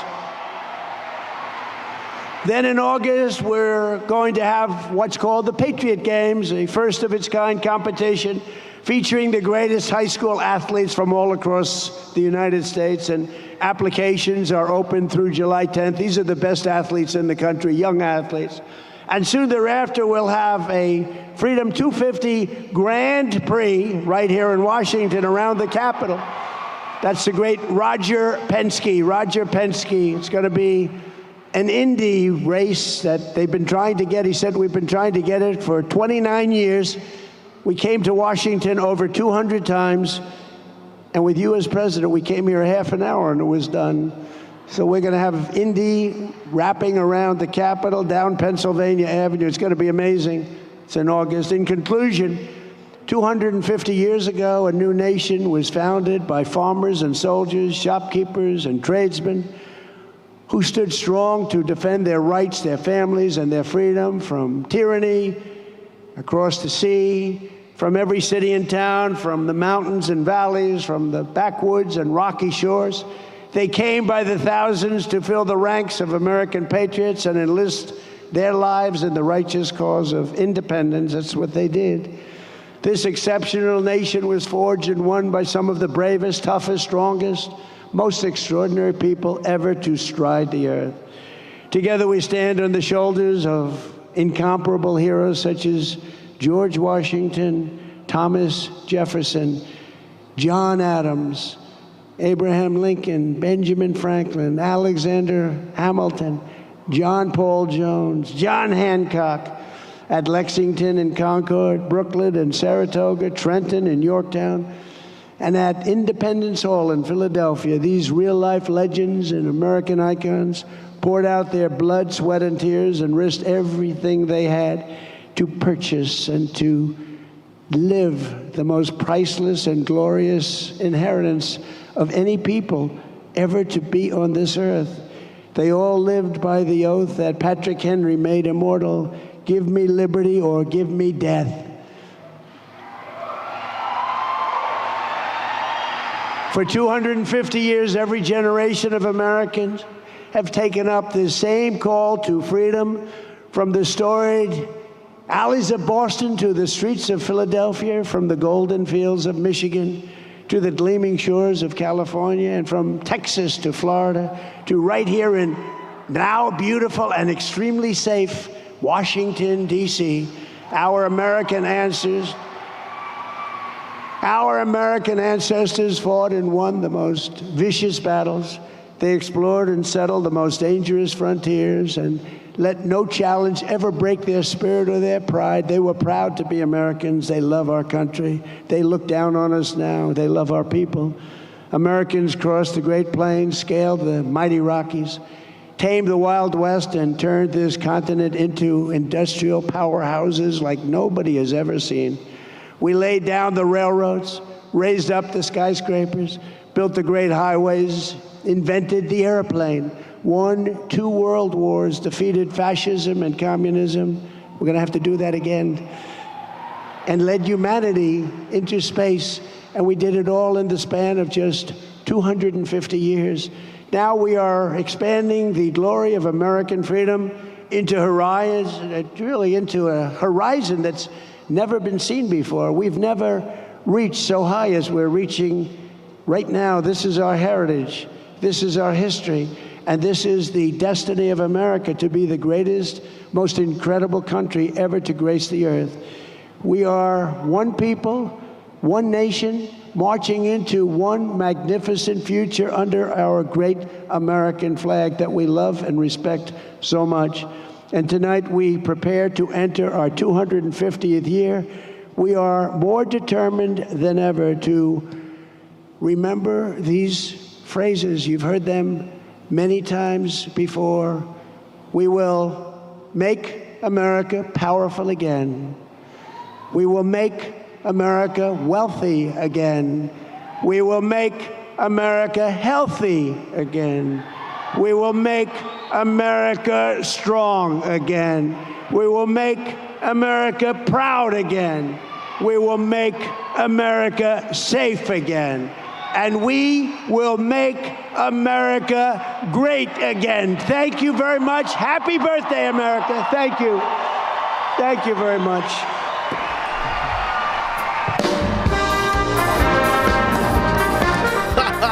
They got the Marines marching band version of YMCA.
That's great. By the way, there's still that was yesterday, by the way, and well, I don't know what time they're starting tonight, but we seem to be enjoying it here. So let's they're doing it as well today. The show isn't actually on yet, but you know what I'll do? I just put RSBN on, because those guys are good fellas. I wish they'd figure out a way to put together a show. I feel so bad for RSBN, you know. They had racked up over 2 million subscribers, and they relied on rallies to, you know, for content. And they've taken a couple of stabs at doing news. It ain't going anywhere. They need talent. That's what it is. They need an actual, like, news person. Oh, I gotta fix the color on this. Holy crap, that is awful. Yeah, the color on the special event where we just saw was pretty bad. I had to adjust the crap out of it, and now I gotta undo it. Oh, it's bad on this channel too. I guess that'll do. Yeah, so she's waiting in line right now to get into the event. So it's a multi-day event. This is at the what's it called? I forgot what this event is called, but I get to live here in the great United States of America. So feel blessed today. It's a beautiful day to be alive. It's a beautiful day to be an American. And here we are celebrating 250 years in the United States. And maybe some of our viewers remember the 200th year of the United States. And we're gonna celebrate 300. We're gonna celebrate the next 250 after this and beyond, because our founding fathers put everything on the line to break away from Great Britain and create the Declaration of Independence and, of course, our U.S. Constitution and Bill of Rights to have a rock-solid foundation for our United States of America, the beacon of hope and light in this crazy, tyrannical world. We have a beacon of freedom here in the United States, so we never want to take that for granted. We want to stay firm on the United States Constitution, and I thank God every day that we have that. So here we are celebrating 250 years of America. There's tons of people walking around. This is a free event. If you'd like to come on in and check it out for yourself, go to freedom250.org. Admission is free. All you have to do is sign up online and get your ticket for admission. Security is high, so once you get in, you feel very safe, but there are many security checkpoints here. We have the police. There was the National Guard as well. Of course, we had the Secret Service yesterday because President Trump was here. But security is high, so if you're planning to come on in, make sure you get a plastic bag that's see-through like this, and or a Ziploc gallon bag also works too.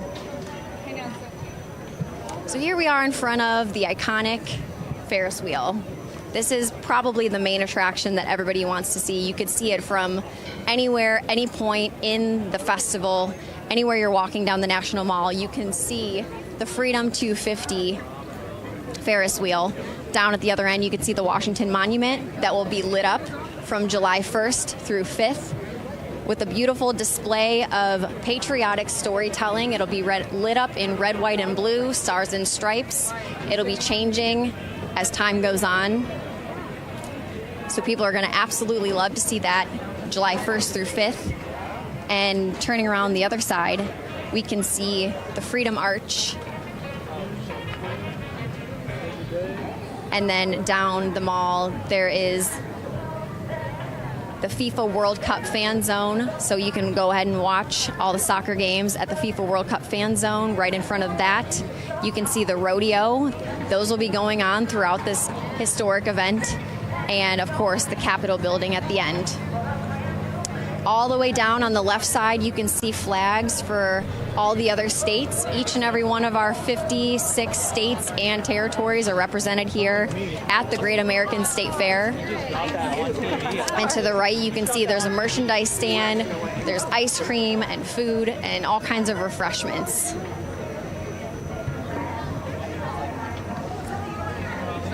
Does anyone here love America? Is there anything you'd like to say? I don't want to be on TV. Okay, well, I'll say it for you. We love America. We're celebrating America's 250th birthday. We had the kickoff celebration last night. And now here we are in line for the Ferris wheel. It's not easy being on camera, so I understand why they don't want to participate particularly. But that little girl, Skylar, how cute was she? Skylar was adorable. She ran right up to me. She had something to say.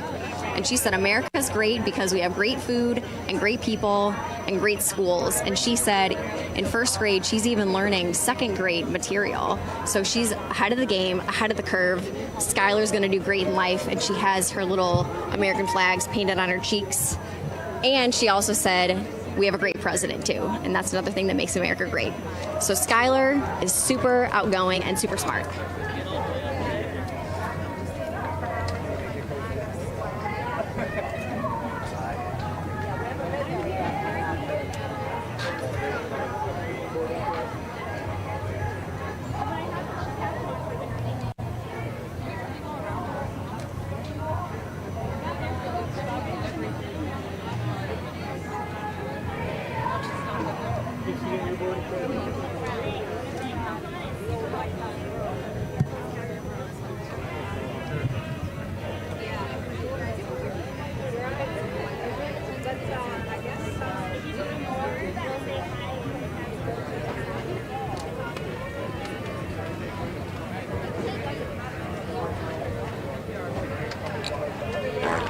If you're looking to buy or sell large-scale warehouse equipment, listen up, because DC Auctions is changing the game for distribution center sales across the country. At DCauctions.com, you'll find top-tier equipment from major e-commerce and retail facilities, everything from pallet racking, shelving, and mezzanines to forklifts, conveyors, sortation systems, and full automation lines. Check out the upcoming list of auctions, including liquidations of premier facilities and recognizable brands. We're talking about the backbone of American modern logistics, available right now at auction prices. Whether you're expanding your operations, liquidating an entire facility, DC Auctions helps you maximize value on both sides of the deal. And here's the difference. With over 30 years of material handling experience, DC Auctions isn't just another marketplace. Their team includes in-house contractors, installers, and industry experts who understand exactly what it takes to move, sell, and redeploy industrial assets the right way. So you're not guessing. You're backed by professionals who've done it all before. From full distribution center liquidations to individual high-value assets, DC Auctions delivers a real opportunity for serious buyers and sellers. So don't wait. Visit DCauctions.com right now and sign up for the platform today. That's DCauctions.com. DC Auctions, where industrial assets turn into real opportunity. So we're here at the Great American State Fair in line for the Ferris wheel. We're listening to jazz music. We're feeling the American patriotism. And we're going to show you all the sights from on top of the Ferris wheel. Hopefully no one's afraid of heights.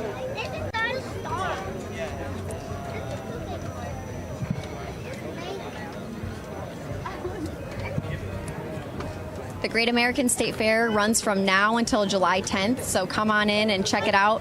If you want to get free admissions, just go to freedom250.org. It's free to attend.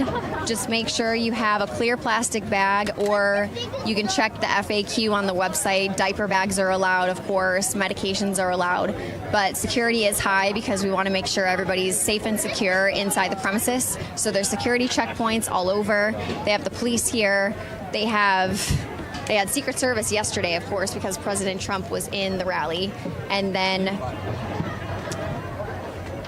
they have metal detectors and security checkpoints all over to make sure we're safe and secure here for the American State Fair. Hello.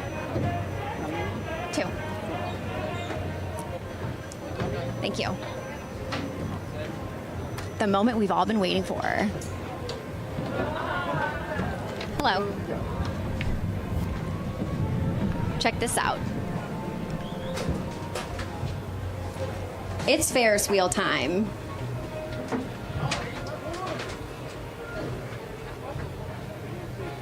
I'm feeling super patriotic today because I have my denim dress on. I'm feeling American as apple pie. I have my pin, my American flag pin on. That was a gift from my friend, and it has red, white, and blue stars and stripes. The little ribbon flag. And we're moving on the Ferris wheel.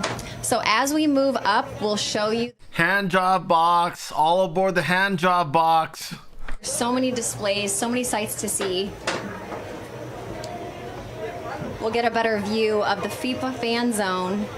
There's the Arc of Liberty, Arc of Freedom. We can still hear the live music from up here.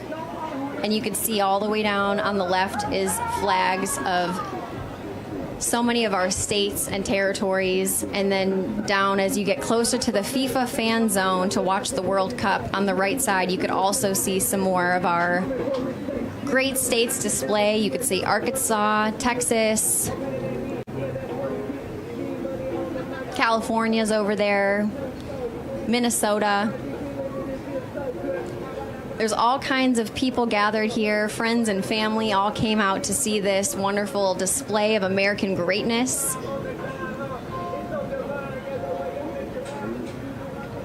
And they're preparing for a little rodeo action down there, that middle brown strip with the vehicle driving back and forth. Gonna have a rodeo display later.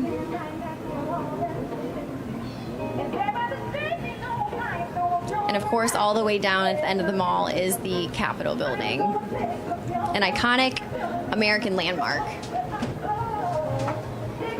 And down here on the other side,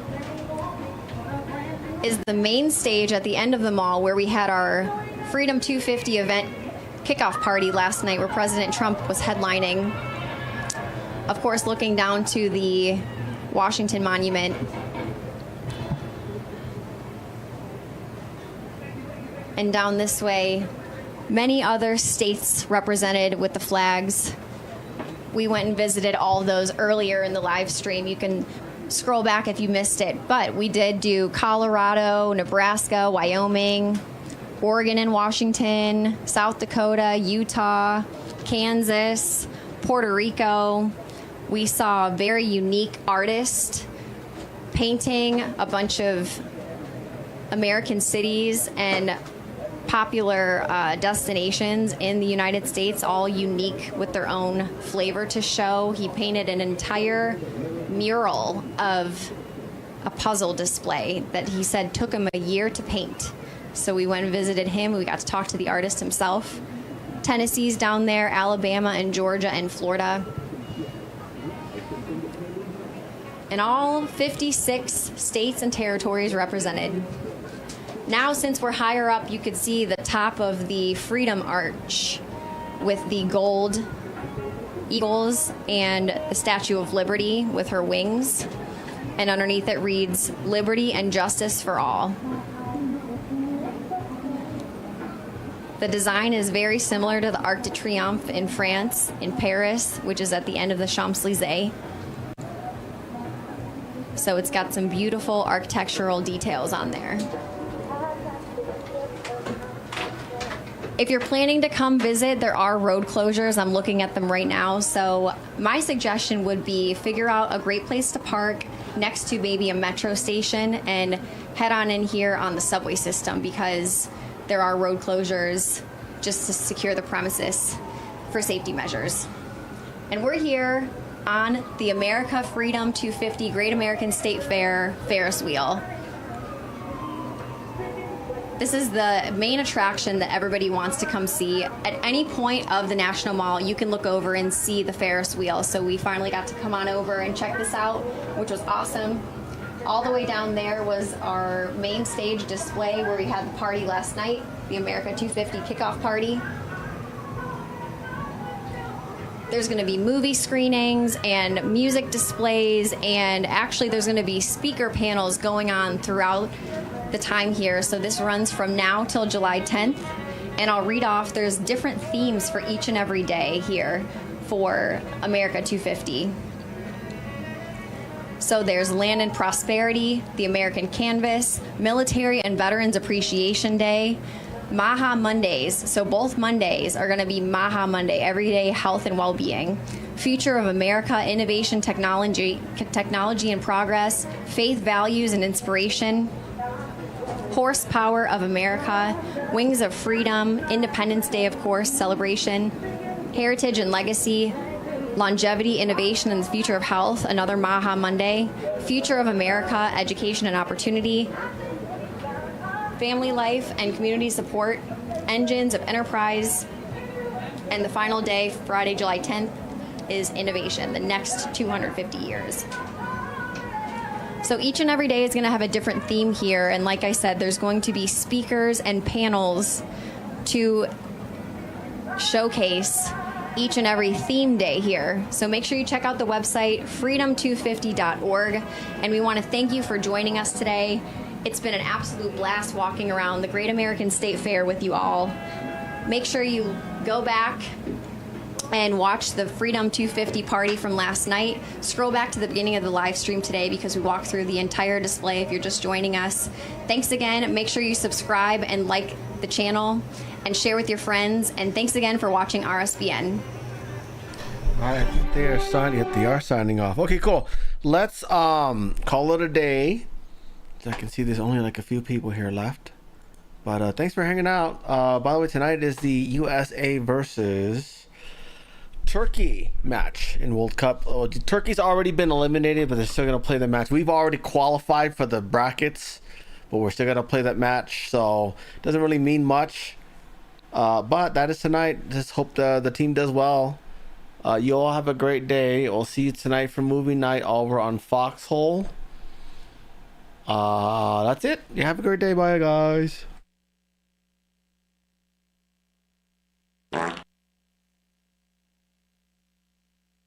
Oh, real quick. Thank you. I'm going to shut down YouTube real quick. There we go.